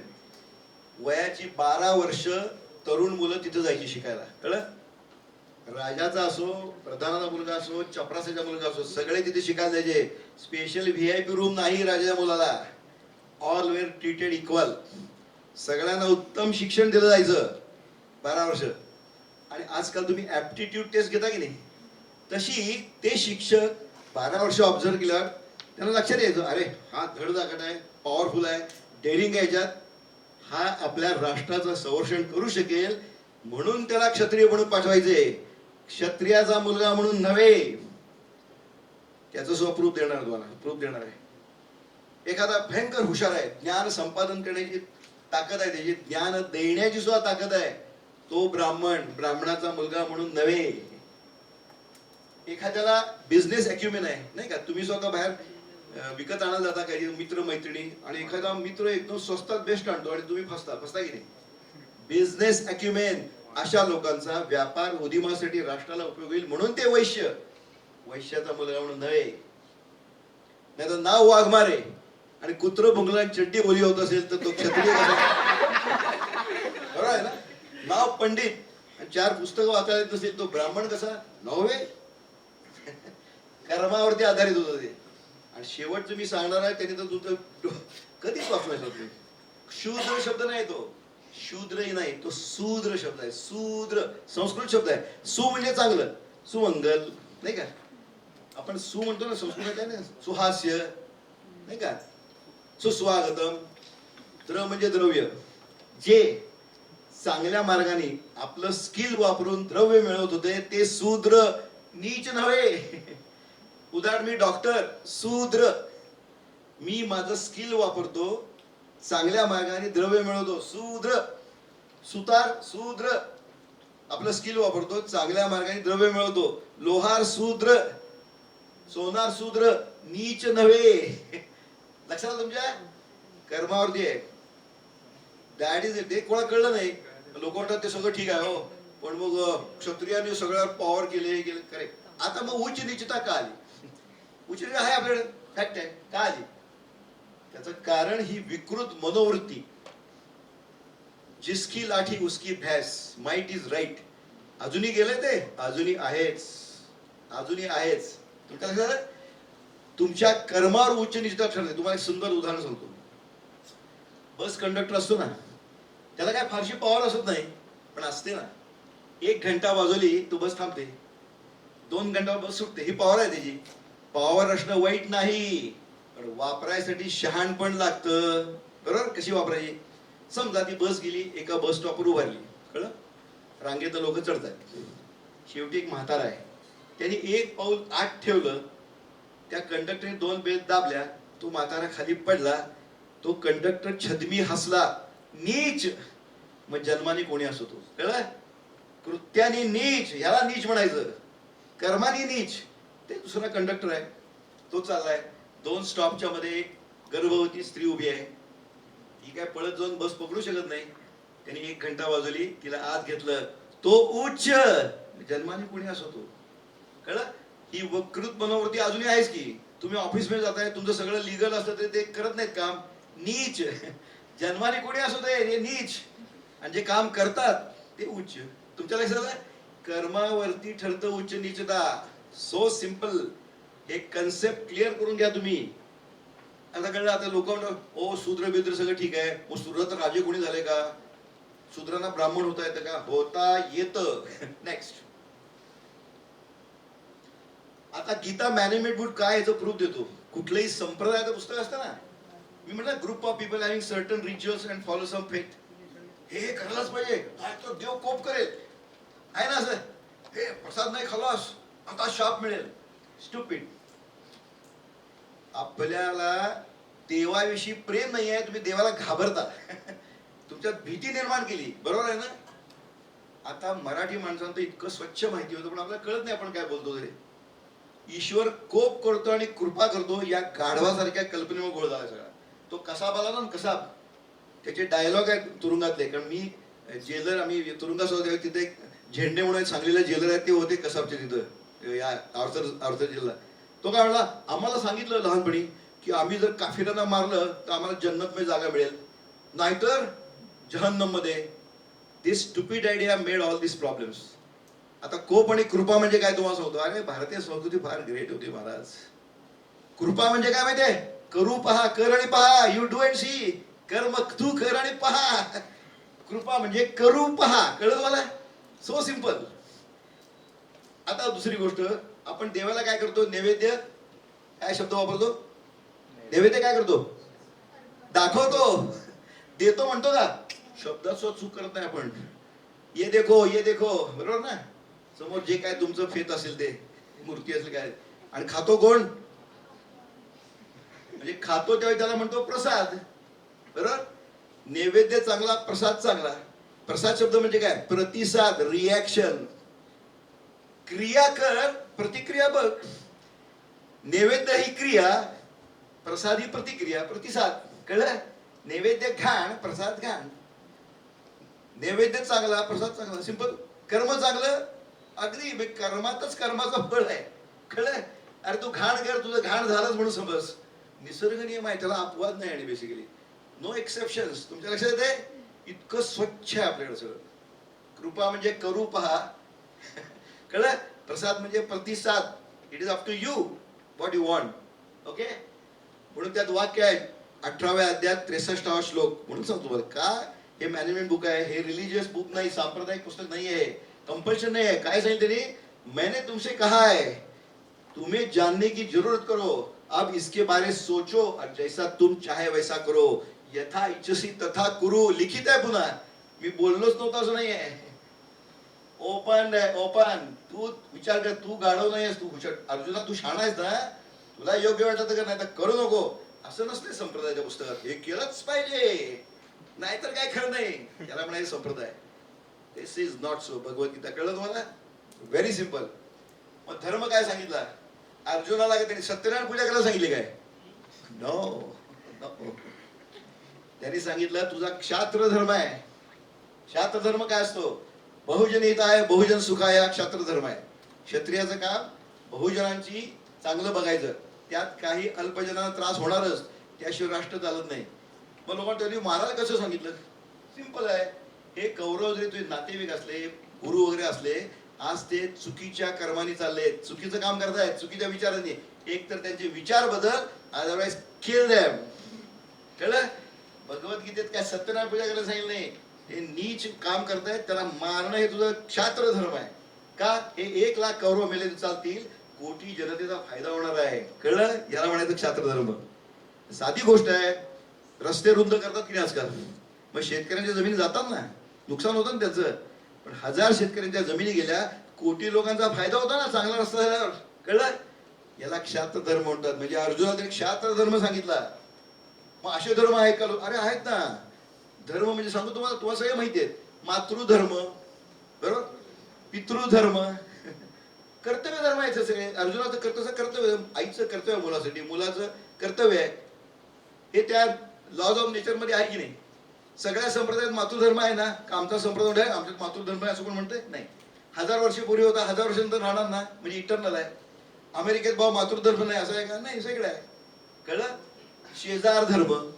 तुमच्या शेजारी कुठल्याही फेजचा माणूस असू दे, मदत करता की नाही तुम्ही? शेजार धर्म पाळता तुम्ही. मग तिथं काही बघत नाही तुम्ही कुठल्या संप्रदायाचे ते. कळत तुला? आता परवा पूर आलता ना सांगलीला, अहो सगळ्या संप्रदायाची माणसं एकाच खोलीत राहत होती. कळलं की नाही? ती आपापल्या श्रद्धास्थानाची पूजा हे करत होती, म्हणजे आराधना करत होती, वाचव वाचव म्हणून. पण सगळे एकत्र राहतो ना. शेजार धर्म पाळत होता तुम्ही. राष्ट्राच्या अपेक्षेत राष्ट्रधर्म पाळलाच पाहिजे. या राष्ट्रात उगवलेलं अन्न खाता ना तुम्ही, मग तुमचं कर्तव्य नाही राष्ट्राविषयी. आणि जर तसं करत नसाल तर किल देम. So simple. कळलं? विश्वधर्म पाळत नाही तुम्ही, झाडं लावत नाही. विश्वात ऑक्सिजन, ओझोन लेअर कट होतं का? इंडस्ट्रीज तयार केल्या, नॉक्शियस गॅस तयार केले.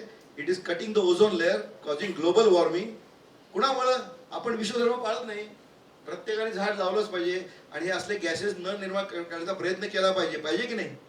आता बघा, क्रिया केली की प्रतिक्रिया येतेच. तुम्ही निसर्गाच्या विरुद्ध वागला, निसर्ग तुम्हाला धडा शिकवायला लागलाय. आता लागलाय की नाही? आय विल टेल यू, आमच्या लहानपणी अक्षरशः सांगलीला टेम्परेचर 30 वर जायचं नाही कधी. आजकाल 40-46 जातं. I am seeing in my on life. आणि तुम्हाला सगळ्यांचं सफर व्हावं लागणार आहे. आज ग्लेशियर्स वितळायला लागलेत, समुद्राची लेवल वाढायला लागली आहे. काल्पनिक नाही.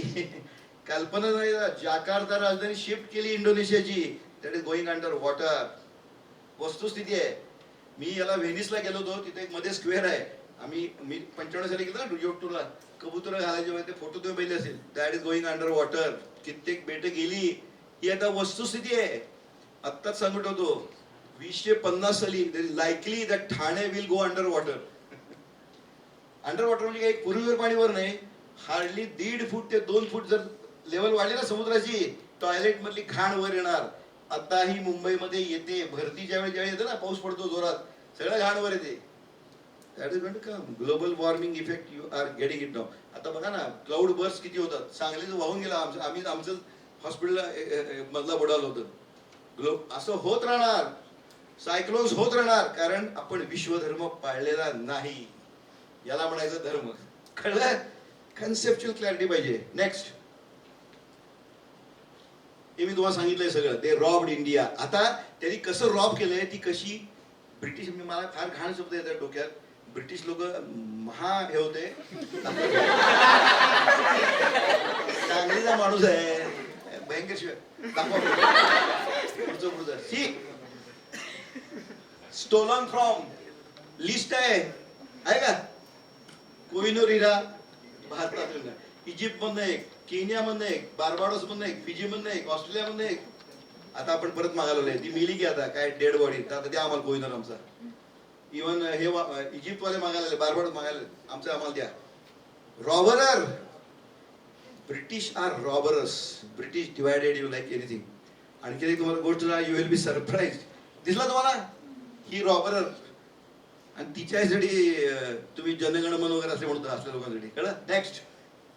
नेक्स्ट. हा, हे मी तुम्हाला ऑलरेडी धर्मा सगळं सांगितलंय. पण या बौद्ध भिक्खू तिनं इतकं सुंदर सांगितलंय, ते ऐका. बौद्ध भिक्खू, listen to it. How do you describe नीट ऐका. Dharma? कान खोल. What does Dharma mean to you? According to my understanding, what Dharma is to do whatever you do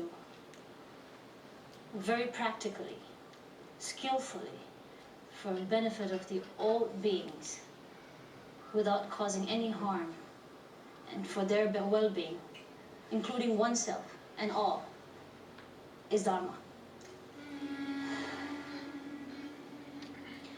धर्म न हिंदू बौद्ध हो, सिख इस्लाम न जैन, धर्म चित्त को शुद्धता धर्म शांति सुख चैन. Dharma means the purity of heart. Dharma means peace. And dharma means well-being of all human society. कळलं? बौद्ध भिक्खू सांगतेय बुद्ध धर्म नाही संप्रदाय. शी इज टेलिंग. नेक्स्ट. हा मी सांगितलं एक्सप्लॉयटेशन ऑफ वीक अँड पोर हे चालूच आहे सध्या. आता काय झालं, संख्येला महत्व आलंय. पॉवर वेगळी असते. संख्या ज्यांची जास्त ते पॉवरफुल.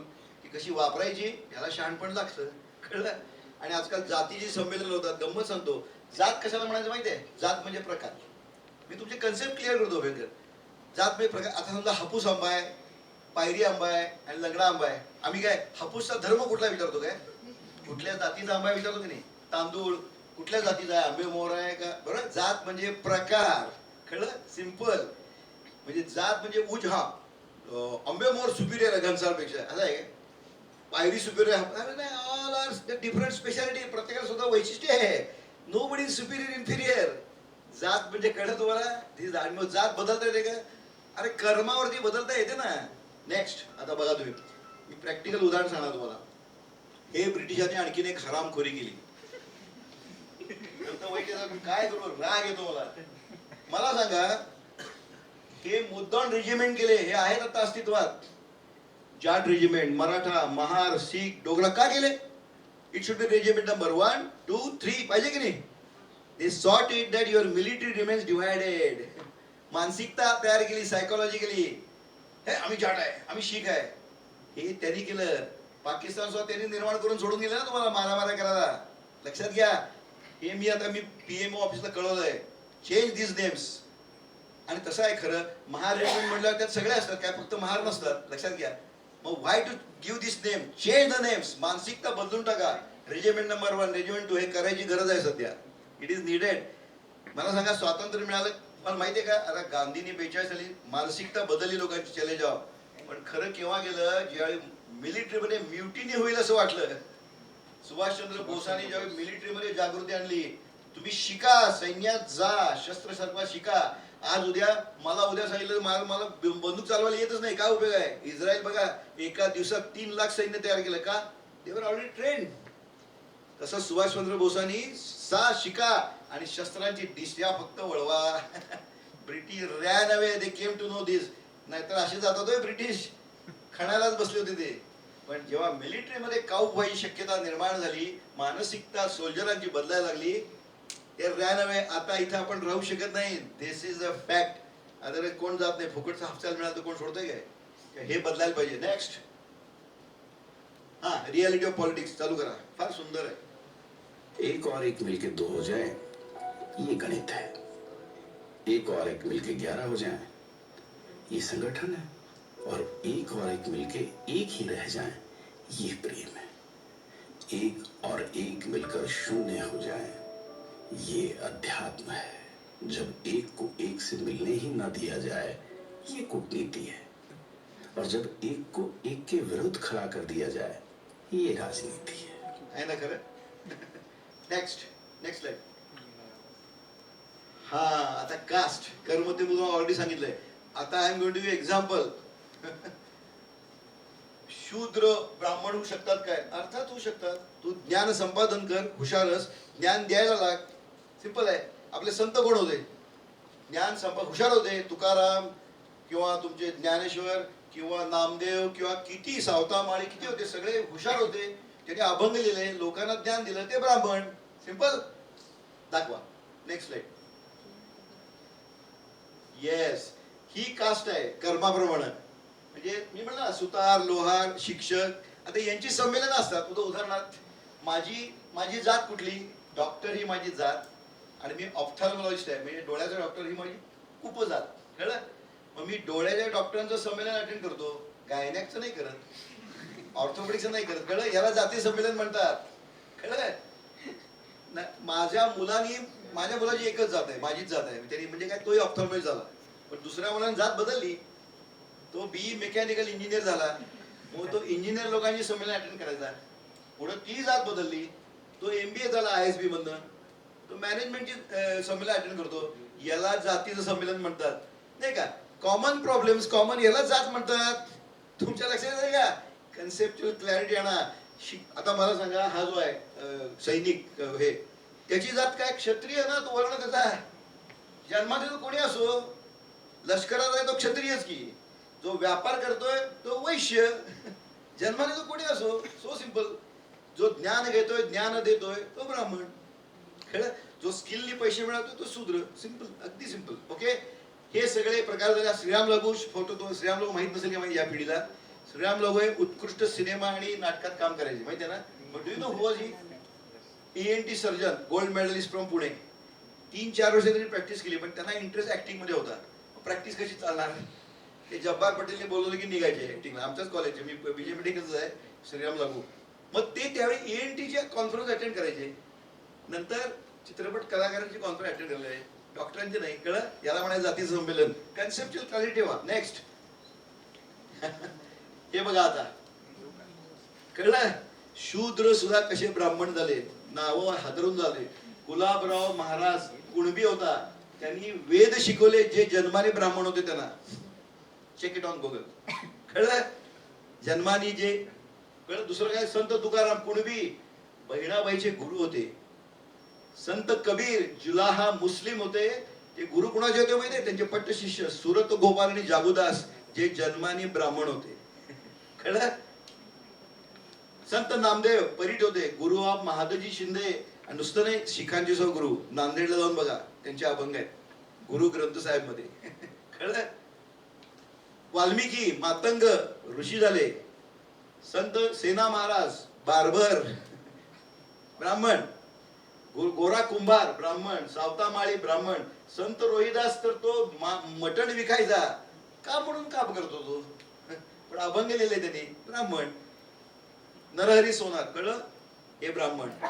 शूद्र हु बिकेम ब्राह्मीण, गुगलवर जाऊन बघा, फाइंड इट. नेक्स्ट. हे सगळे फोटो आहेत त्यांचे, त्या ट्रू फोटोज. नेक्स्ट. हा, आता शूद्र ते म्हणजे ब्राह्मण विम्मत ठीक आहे हो, पण पॉवर, राज्य कोणी केलं? शूद्राने राज्य केलं? केलं ना. नेक्स्ट. चंद्रगुप्त मौर्य. हिस्ट्री माहिती आहे तुम्हाला? चंद्रगुप्त मौर्य तुम्हाला माहिती आहे, ज्यावेळी अलेक्झांडर आला, सिकंदर वेस्ट मधून आला, त्यांनी पहिल्यांदा अंबिराजाला वश केलं. आपल्याला असं बेकार माणसं होती, सगळे काय म्हणतात ना, फितूर व्हायचे. आणि त्यांनी पोरसावर हल्ला केला आणि डिवाइड अँड कॉन्कर करायला सांगलं. पहिल्यांदा पोरसावर, मग मगध साम्राज्याचा राजा नंद होता, असं करत जायचं. ते आर्य चाणक्याने ओळखलं. आर्य चाणक्य जंगलात राहायचा, पण चंद्रगुप्ताचा तो गुरु झाला. नंतर कसं झाला सांगतो. तो मगध साम्राज्यात नंदाकडे गेला. हा इतिहास आहे, पुराण नाही आहे. तो म्हणला, हे बघ, तो अलेक्झांडर आला ना, त्याला तू आधी पोरसाला मदत कर, कारण पोरस आणि शेजारी राष्ट्र भांडतातच ना, आपण राष्ट्र भांडतो. तू आता भांडण बंद कर, आधी त्याला बेस्ट मध्ये ढकलून दे, मग भांडत बसा तुम्ही. त्याने अपमान केला नंदराजाने, चाणक्याचा अपमान केला. तू यज्ञ विज्ञ कर, तू मला काय शिकवतो. आणि तो आईशारामात नाच गाणी बघण्यात मशगूल झाला. चाणक्य जंगलात गेला. अलेक्झांडर मी सिकंदर म्हणतो ना, आपण मोठे मोठे पिक्चर बघतो, जो जीता हो Sikandar, sorry he could not win even पोरस. तो युद्धात मेलेला नाही सिकंदर, जर्जर होऊन गेला. त्याच्या सैनिकाला भूक लागली, तर भयंकर पुरा बरं झालं की डाईड नॅचरल डेथ. कोण? सिकंदर. शूर होता, पण तो तसा मेलेला नाही, लक्षात ठेवा. तोपर्यंत चंद्रगुप्त मौर्य हा जंगलात होता. नोमॅडिक ट्राईब, भटकी जमात, मोर पाळणारी जमात होती ना, पण त्यात त्यांनी क्षत्रियाचे गुण बघितले. आर्य चाणक्याने detected.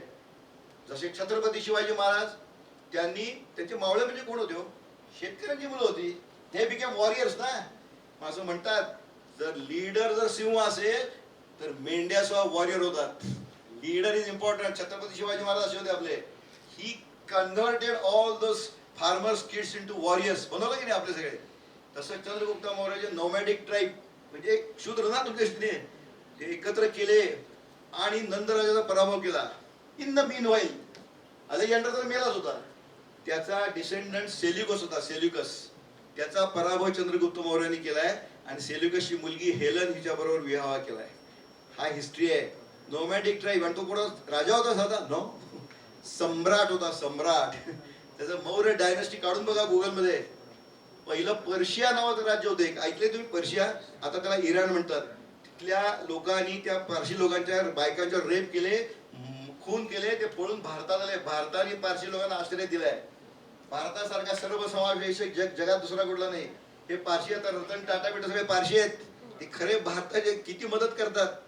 They are from Persia, that is now Iran. कळलं? त्या साम्राज्यामध्ये इराण होतं, आता जे इराण म्हणतात ते.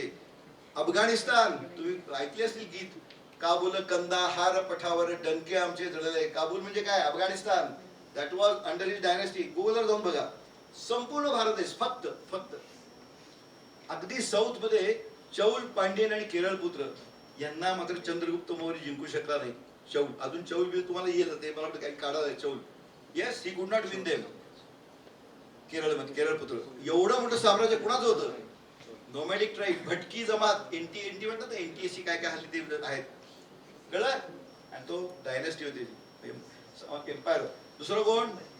हा, तुम्ही हे वाचलं असेल की विजयनगरचं साम्राज्य, शाळेत शिकला असेल की. हम्पी हॉस्पिटलला गेला तर तुम्हाला बघायला मिळेल अजून ते.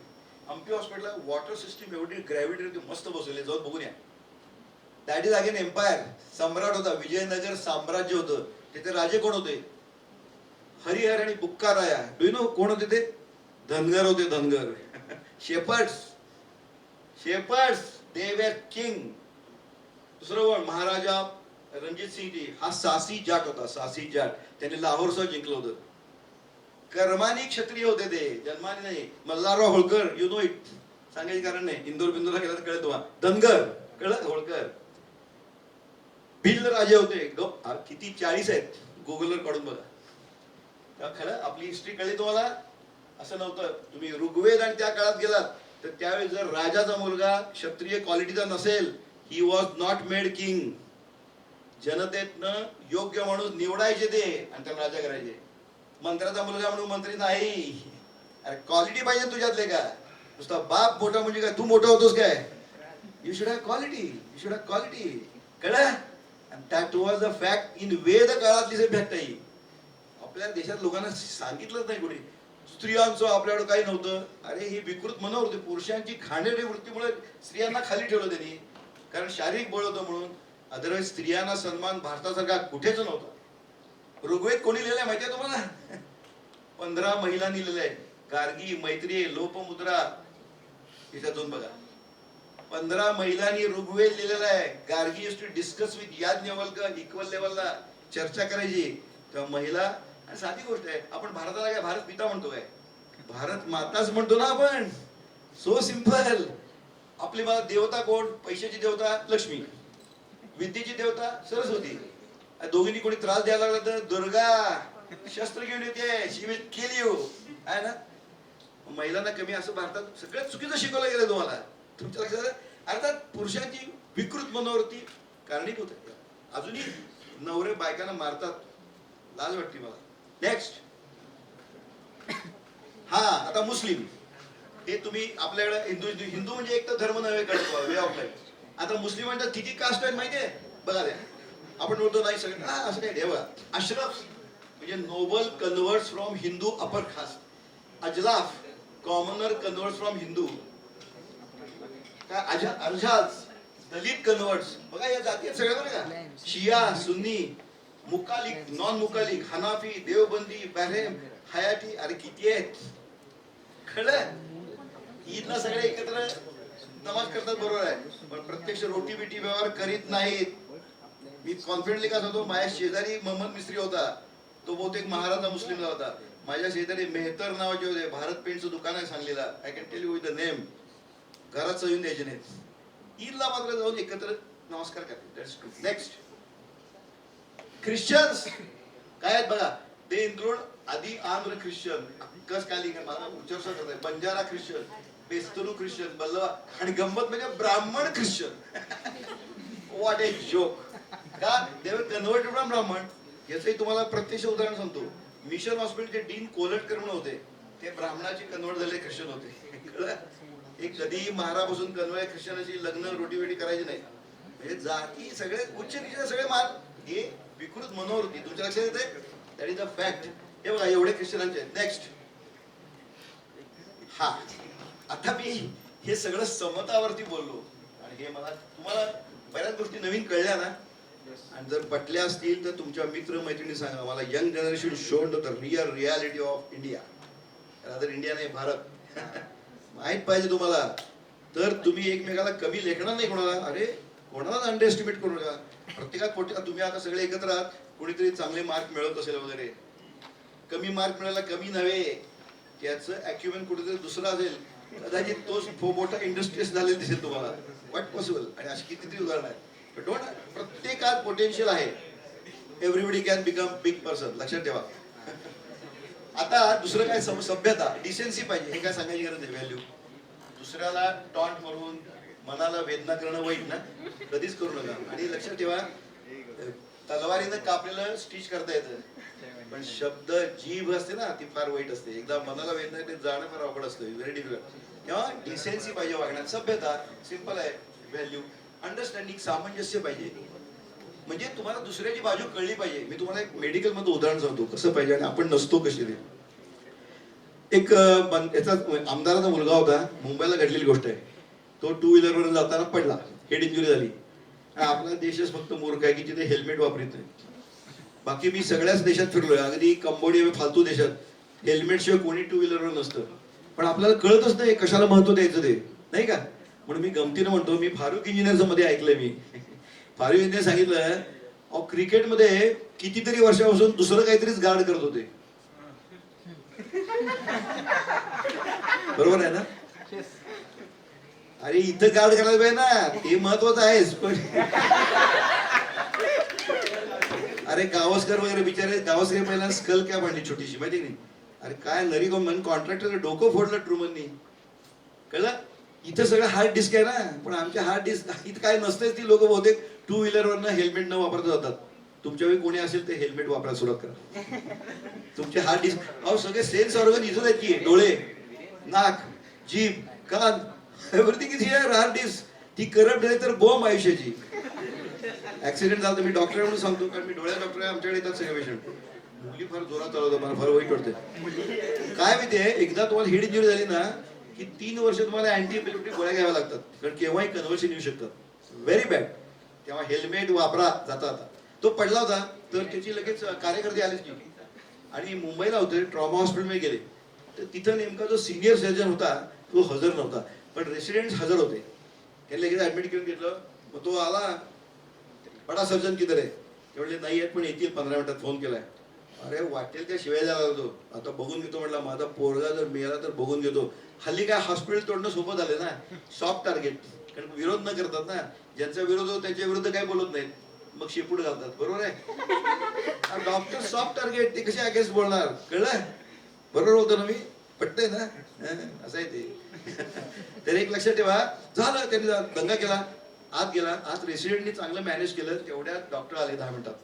त्यांनी बरोल केलं. बरोल म्हणजे आत हेमरेज झालं की बरोल करून रक्त काढतात आणि तो कॉन्शियस झाला. ती न्यूज लगेच बाहेर गेली. वॉर्डवाईज जातात ना, हे खुश.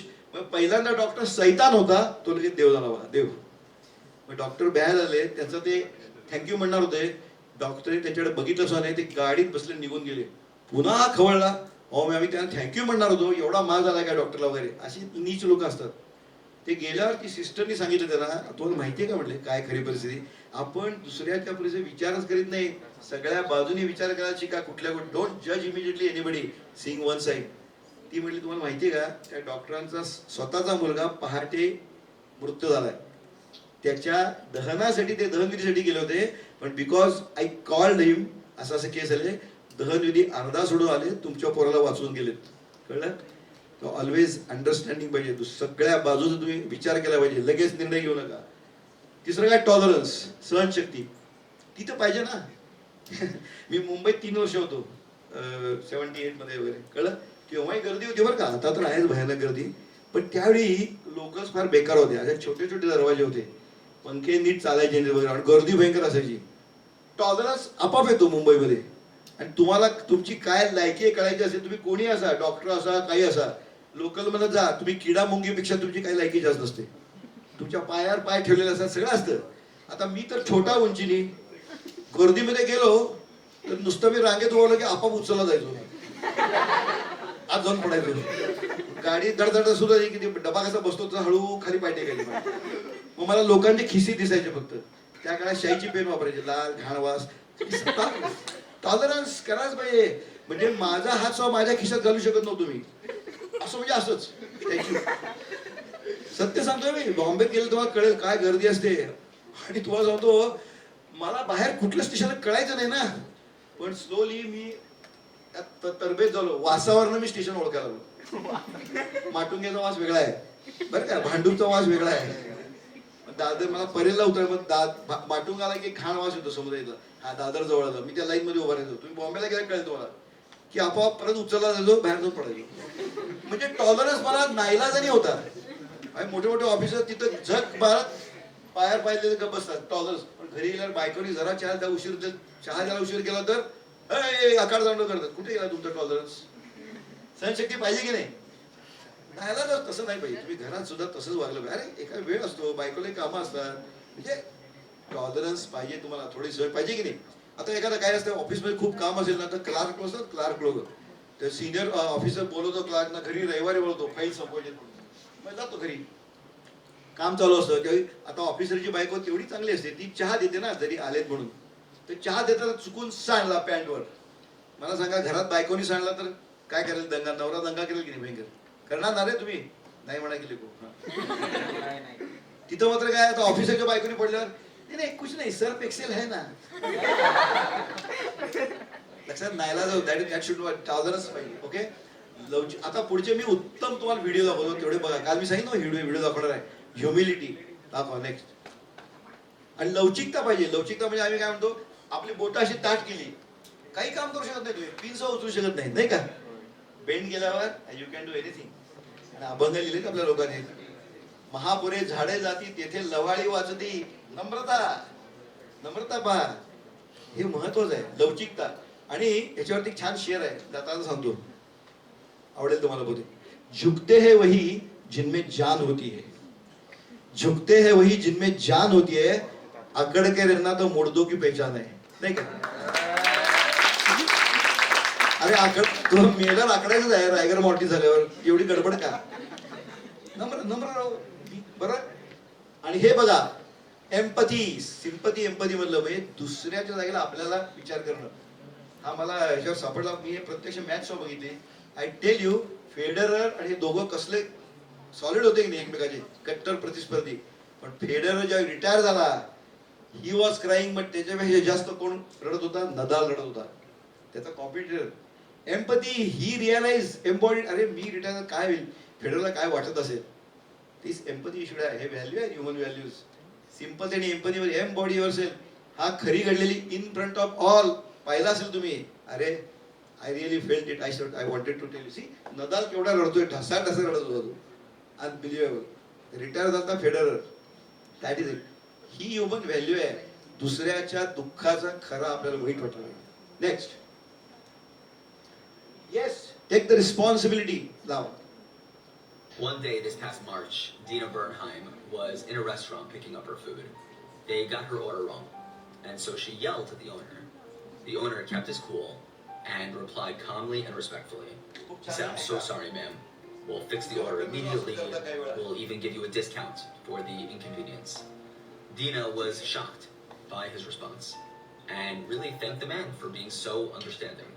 As she was leaving their food, she asked the man, "Can I ask you, what caused you to respond to my anger in such a way?" The man said, "I'll tell you. No matter the situation, I always try to focus on my responsibility alone. When you yelled at me, I shifted my focus from your anger to my responsibility, which was fixing your order that we messed up." This interaction had a tremendous impact on Dina. On her way back home, she was stopped at a red light when she noticed a woman who was sleeping at her wheel, parked car, at the corner of the street. And at first she assumed that the woman must be sleeping. She's probably okay. But then she remembered the store owner's words just minutes before about the power of taking responsibility. So she did just that, and she decided to call 911. "Please forgive me," she apologized to the emergency dispatcher. She said, "I might be wrong, but there's a woman sleeping at her wheel in her parked car on West 37th Street, and It just doesn't look right. Someone should go check it out. So the dispatcher thanked her for calling and said that an ambulance was on its way. A week later, Dina received a phone call from the mother of the woman who had been sleeping in her car. She said, "You don't know me, but I'm calling you to thank you on behalf of our entire family for having called 911 last week. It's a miracle that you called. That night, my daughter was in hypoglycemia, diabetic shock, and if she hadn't been attended to immediately, she could have died. You actually saved 2 lives that night, not just one." "And how's that?" Dina asked. The woman said, "My daughter is expecting, and had anything happened to her, the same would have happened to the baby." Dina hung up the phone and cried tears of joy. Just 3 weeks ago, a healthy baby girl was born to this mother. So, what brought about this miraculous event? One word: responsibility. Had Dina never had that conversation with the store owner, she may never have taken responsibility and made the call. The moment that we decide to take responsibility for what's being asked of us in every situation, we begin to truly make an impact on the world around us. म्हटलं की नाही, म्हणजे आपण लक्ष देत नाही. तर रस्त्यावर जर कोणी पडला तर काय करतात लोक? नुसतं बघतात, अरे म्हणतात, ती कोरडी सिंपती असते. जाऊन मदत करायला पाहिजे त्याला. आपण करत नाही. काय वस्तुस्थिती पडल्यावर नुसतं बघतो आणि आपल्याला ज्याला लेखलं जातो, नो नो नो नो. आता तुम्ही कसे पडलात, कोणी मदत चालेल तुम्हाला? जे तुम्हाला चालत नाही त्याला कसं चालेल? तुम्ही नेलं पाहिजे ऑटोमध्ये घालून, पोलीस नंतर बघता येईल, त्यांना प्राण वाचवलं पाहिजे. आपल्याला तर परवर्टेड आहेत, ते फोटो काढतात, व्हिडिओ काढतात आणि पाठवतात. ते डिसीज आहेत पीपल, रोगट आहेत ती मुलं. मुलं म्हणजे माणसं, कळलं? नेक्स्ट नेक्स्ट हे नको, नेक्स्ट नेक्स्ट घ्या, नाही नेक्स्ट घ्या, नेक्स्ट घ्या. हा, ग्रॅटिट्यूड, रिअल स्टोरी चालू करा. सुंदर सुंदर छोटे व्हिडिओ आहेत, बघा तुम्ही, फार सुंदर व्हिडिओ.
ट्रू स्टोरी आहे.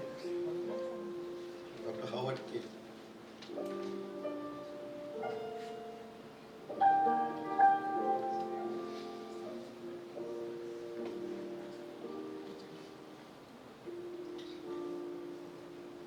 story of Two Towers.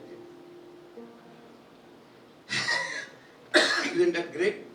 It's true story. Next.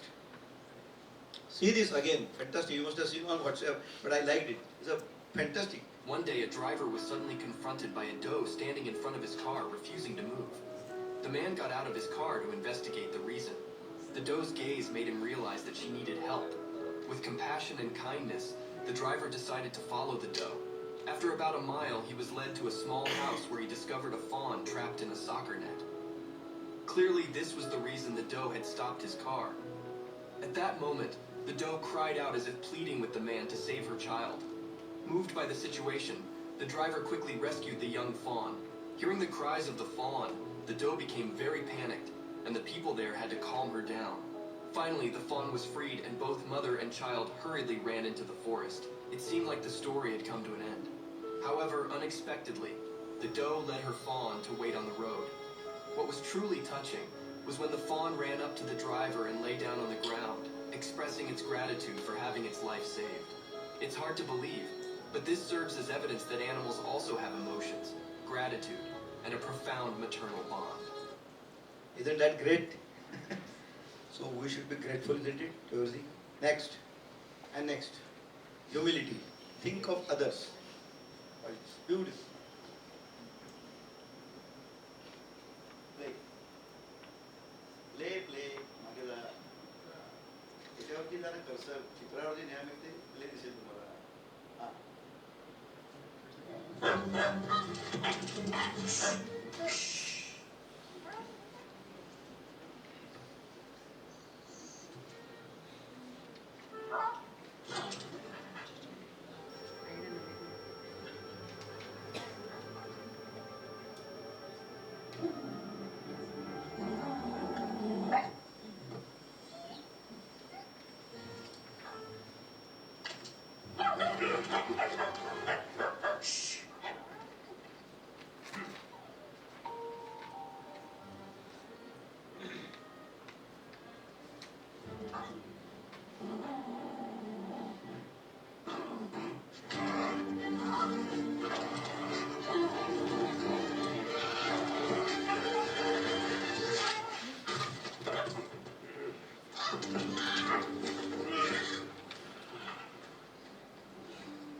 Now watch this.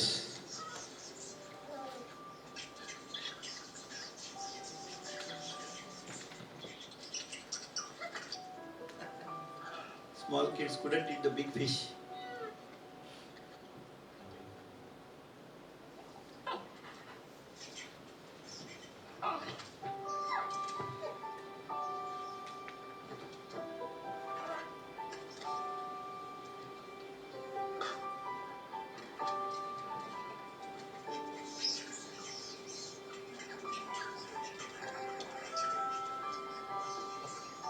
So happy to see the happiness of those small kids. This is humility. And that will always pay you back. See this.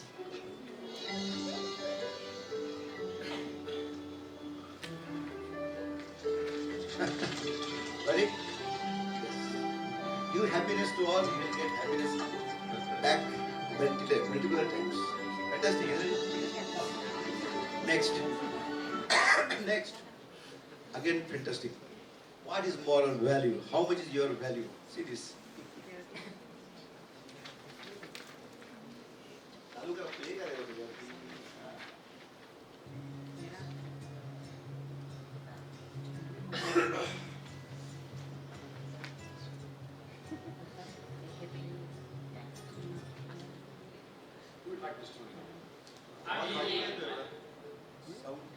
I'm going to give it to one of you, but first, let me do this. Who still wants it?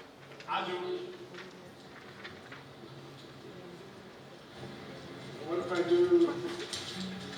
do this?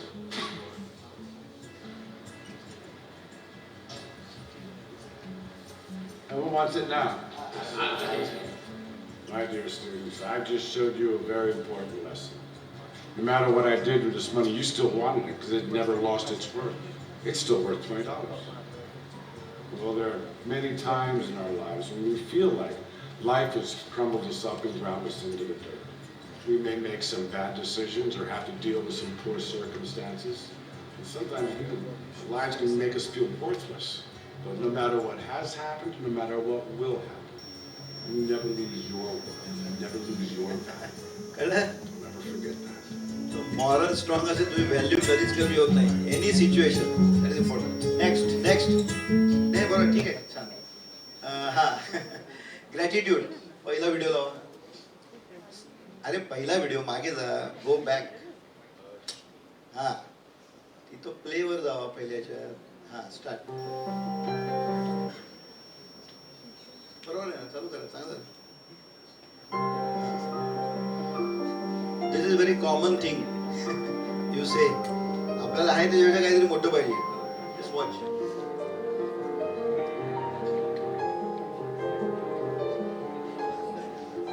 We always compare with others, which is wrong.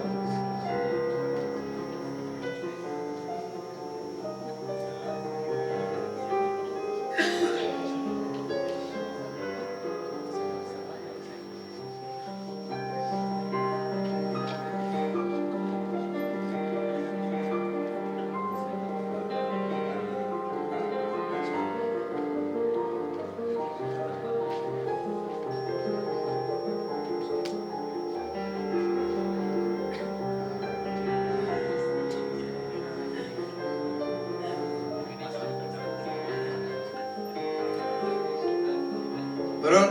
You should be grateful what you have. आता मला फार वाईट वाटतं आजकालच्या ह्याच्यामध्ये लहान मुलं सुद्धा किती बिघडायला लागली. फार गमतीदार व्हिडिओ आहे पण I really feel very bad when I saw this video की लहान पोरांसोबत कसलं डोकं चालायला लागलंय. इकडचा व्हिडिओ दाखवा. हसून हसून पुरे वाटेल तुमची. त्याच्यावरती जा म्हणजे प्ले येईल बटन. कर्सर त्याच्यावरती द्या हो तुम्ही. कर्सर अरे separation. Ah, that's it. Watch this.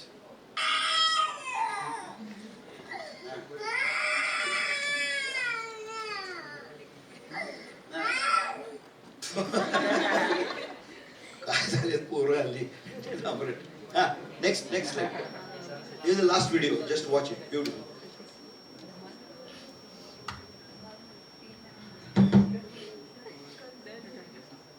एक लड़का अपने बाप से सवाल करता है, पिताजी आप तो हमेशा बोलते हैं कि जीवन का वैल्यू समझो, जिंदगी की कीमत को समझो. आप मुझे आज ये बताइए तो इंसान के जीवन का वैल्यू क्या होता है, आप मुझे समझाइए आज. पिताजी चुपचाप उसको एक पत्थर दे देते हैं और उसको बोलते हैं कि इसको लेकर तुम्हें मार्केट में जाना है. लोग जब इसकी कीमत तुमसे पूछे तो सिर्फ तुम्हें 2 उंगली को ऊपर उठाना है, कुछ नहीं बोलना है. वो लोग क्या कीमत बोलते हैं वो तुम्हें मुझे आकर बताना है. लड़का मानता है और उस पत्थर को लेकर चले जाता है बाजार में. बाजार में जाने के बाद वो पत्थर को लेकर ऐसे हाथ में खड़ा हो जाता है. एक महिला आती है और पूछती है उस लड़के से इस पत्थर का कीमत क्या है. ये लड़का अपने दोनों उंगलियों को ऊपर उठाता है तो महिला बोलती है 20 रुपए, मैं देने के लिए तैयार हूँ, दे दो. लड़का दौड़ के आता है अपने बाप के पास, बोलता है पिताजी एक महिला मिली जो मुझे इसके लिए 20 रुपया देने के लिए तैयार हो गई. तो फिर पिताजी बोलते हैं अभी तुम्हें इसको लेकर एक म्यूजियम पर जाना है और वहां तुम्हें इसको लेकर खड़ा होना है, फिर वही करना है. लड़का चले जाता है. पास में एक म्यूजियम था, वहां पर जाकर खड़ा हो जाता है और एक आदमी आता है और पूछता है इस पत्थर की कीमत क्या है. लड़का अपने दोनों उंगलियों को खड़ा करता है. आदमी बोलता है 2000 रुपए, मैं देने के लिए तैयार हूँ. लड़का दौड़ के आता है और अपने बाप को बोलता है बाबा मैं हैरान हो गया, एक महिला 20 रुपए देने के लिए तैयार थी, अभी जो म्यूजियम में जो एक आदमी मिला वो मुझे 2000 रुपए देने के लिए तैयार था, ये कैसे हुआ. फिर उसका बाप उसको फिर बोलता है अभी तुमको इसको लेकर एक सुनार की दुकान पे जाना है. वो सुनार की दुकान पे चला जाता है. सुनार जो है उसको देखने के बाद बोलता है कितने में बेचोगे उसको. ये लड़का अपने दोनों उंगलियों को दोबारा वही ऐसा ही करके उठाता है और सुनार बोलता है 20,000 रुपए, मैं देने के लिए तैयार हूँ. लड़का हैरान हो जाता है, दौड़ के अपने बाप के पास आता है और बोलता है बाबा बाबा आज तो चमत्कार ही हो गया, सुनार मुझे 20,000 रुपया देने के लिए तैयार हो गया. उसका बाप फिर उसको बोलता है अभी तुम जौहरी के पास जाओ, हीरो की दुकान पे जाओ. वो जौहरी के पास चला जाता है. हीरे की दुकान का जो मालिक है वो देखते ही चौंक जाता है और उस पत्थर को हाथ में लेकर बोलता है अरे यार इसको मैं जिंदगी भर ढूंढ रहा हूँ, तुमको ये कहाँ से मिला, तुमको इसके लिए कितना चाहिए बोलो. ये लड़का फिर वही 2 उंगली उठाता है और जौहरी बोलता है 2 करोड़ मैं तुम्हें अभी के अभी देने के लिए तैयार हूँ.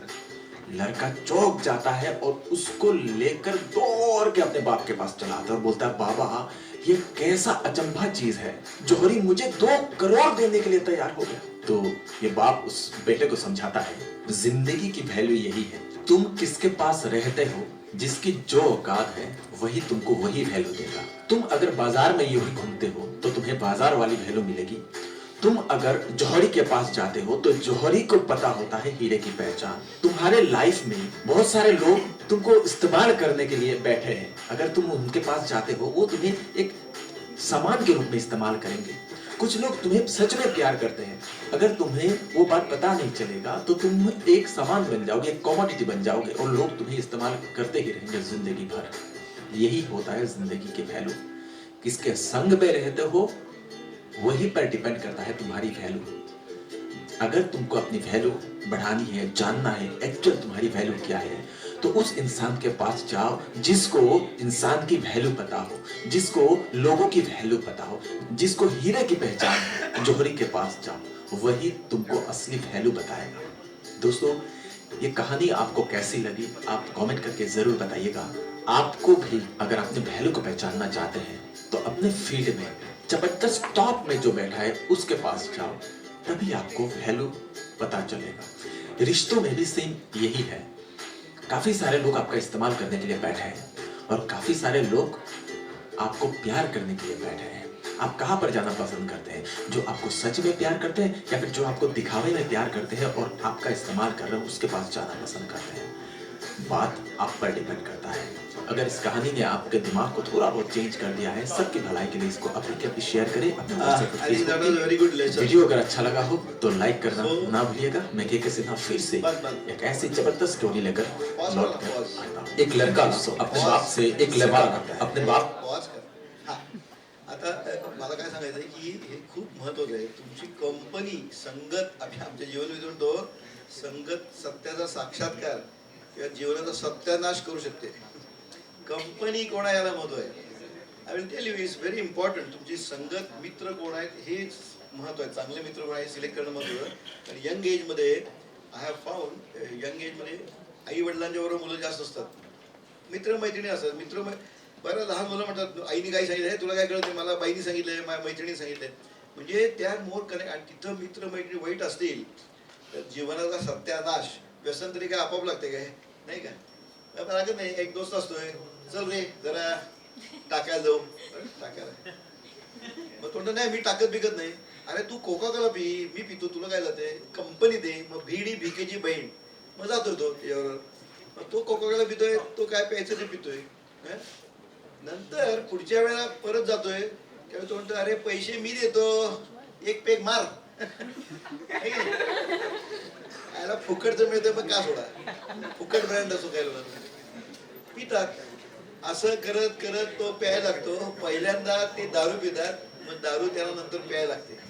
दारू सोडा आजकाल ड्रग्स पण आहे. अरे बघा डोंट अंडरस्टँड काय असते हल्ली आहे. अरे आज का देखो कल का क्या होगा सडत सडत माराल. आता जे कराल ते पुढे भरालच. Don't think. आणि तुम्ही शेवटी जगणार ना काही दिवस. काय असतं बरेच जण म्हणतात काय फरक पडत नाही. ऐका ऐका ते कंटाळा काय बंद करू. मी एक स्टोरी सांगतो तुम्हाला. अगदी माझ्या शेवटची स्टोरी सांगतो. आपण बऱ्याच म्हणतो हे वाटेल तसा पैसा मिळवतो काय मजेत आहे. सॉलिड मजेत आहे. आणि कसला आपण प्रत्येक गोष्टीची निम्मी स्टोरी ऐकतो. पूर्ण जीवन कथा ऐकत नाही. आज आता इतक्या वर्षात मी कित्येक माझ्या माहितीतले माझे पेशंट बघितलेत की जे वाटेल तसा पैसा मिळवला. अगदी आमच्या एक गल्लीतलाच होता नाव सांगत नाही नगरसेवक होता. भयंकर तरी लोकांना एक्स्ट्रॅक्ट करून पैसे मिळवले आणि त्याला डायबिटीस सुद्धा होता. आता शाळेमधला गल्लीतला होता तो माझ्याकडे यायचा. 300 शुगर आहे म्हणायला काही कळलं मला काय होत नाही म्हटलं भारी भारी. आता लक्षात ठेवा इतक्या लोकांचं एक्स्ट्रॅक्ट केलेलं ही हॅड लॉट ऑफ लोकांचे सगळे वाईट व्हायब्रेशन्स होती ना. अगदी मजेत होता. सगळे म्हणे काय मजेत आहे. फुल स्टोरी लोकांना माहीत नसते. एक नारायणराव आणि गणपतराव नावाचे 2 शेतकरी होते. मोठे शेतकरी. शेजारी शेती होती त्यांची बरं का. मोठी शेती. आणि मग ते फेरफटका मारते एकमेकाला भेटायचे नाही. तो जवळचे असेल शेत मोठं होतं. मग एकदा भेटले नारायणराव आणि गणपतराव. ते भेटल्यावर एकमेकाला कडकडून मिठी मारली. काय गणपी आपले गणपतराव मी ती म्हणले किती दिवसांनी भेटलास, कसं काय चाललंय. अरे बरं झालं भेटलास म्हणले. मग नारायणरावनी गणपतराव विचारलं, अरे म्हणले माझ्याकडे म्हशी आहेत एक 50 आणि गेले 10 दिवस झाले काही खात नाहीत काय नाही, सगळे व्हेटरनरी डॉक्टर झाले, काय उपयोग होत नाही, काय करावं काय कळत नाही, तू काही सल्ला देतोस का बघ. गणपतराव मित्र ना त्याचा. गणपतराव म्हणलं काय सांगतोय म्हणला, माझ्याही म्हशीनं असंच झालं म्हणला. मग तू काय केलंस, ताक पाजलं म्हणलं सगळ्यांना. अरे बरं झालं सांगितलंस. मग गेले ते. मग नारायणराव आपल्या कामाला गेले, इकडे गेले आणि पुन्हा महिनाभर भेटलेच नाही. तो मोठी शेती होती ना तेव्हा भेटले नाही. महिनाभराने नारायणराव अशी येतो, तेवढ्या गणपतराव येताना दिसला त्याला. नारायणरावचा असा राग उफाळून आला वर, मस्त शिवी हाडली. मित्रच होता तो. म्हटलं लेका तुला गेल्या वेळी मी विचारलं की माझ्या म्हशीला त्रास होतोय म्हणून मी सांगितलं तू मला ताक पाज, मी ताक पाजलं म्हटलं, माझ्या सगळ्या म्हशी मेल्या की म्हणला. मग गणपतराव म्हटला माझे बी म्हशी मेल्याच होते की म्हटलं. तुम्हाला पुढच्या स्टोऱ्या माहित नसतात. पुढे त्या नगरसेवकाचं काय झालं सांगतो. डायबिटीज वाढत गेला, गँग्रीन झालं, सडला, खाण वास मला घरात माणसाचं जवळ घेईनात. जे कमावलं अशी सडत सडत मरतात. मरत नाही ती लवकर माणसं, सडत सडत मरतात. कळलं की नाही. आणि तुम्ही एक्झाम्पल बघताय जगात, बरोबर आहे ना. पैसा सगळं नसतं, तुम्हाला सडत सडत मारतो निसर्ग 100%. वाईट केला असेल तर वाईट होणारे कागदावरती लिहून घ्या. हे आम्ही आयुष्यात बघितलंय बऱ्याच लोक. तेव्हा आत्ताच सावध राहा. You are still young, always do good to everybody. Thank you. आता इथंच थांबूया आपण. आता काय करायचं, चहा प्यायचा.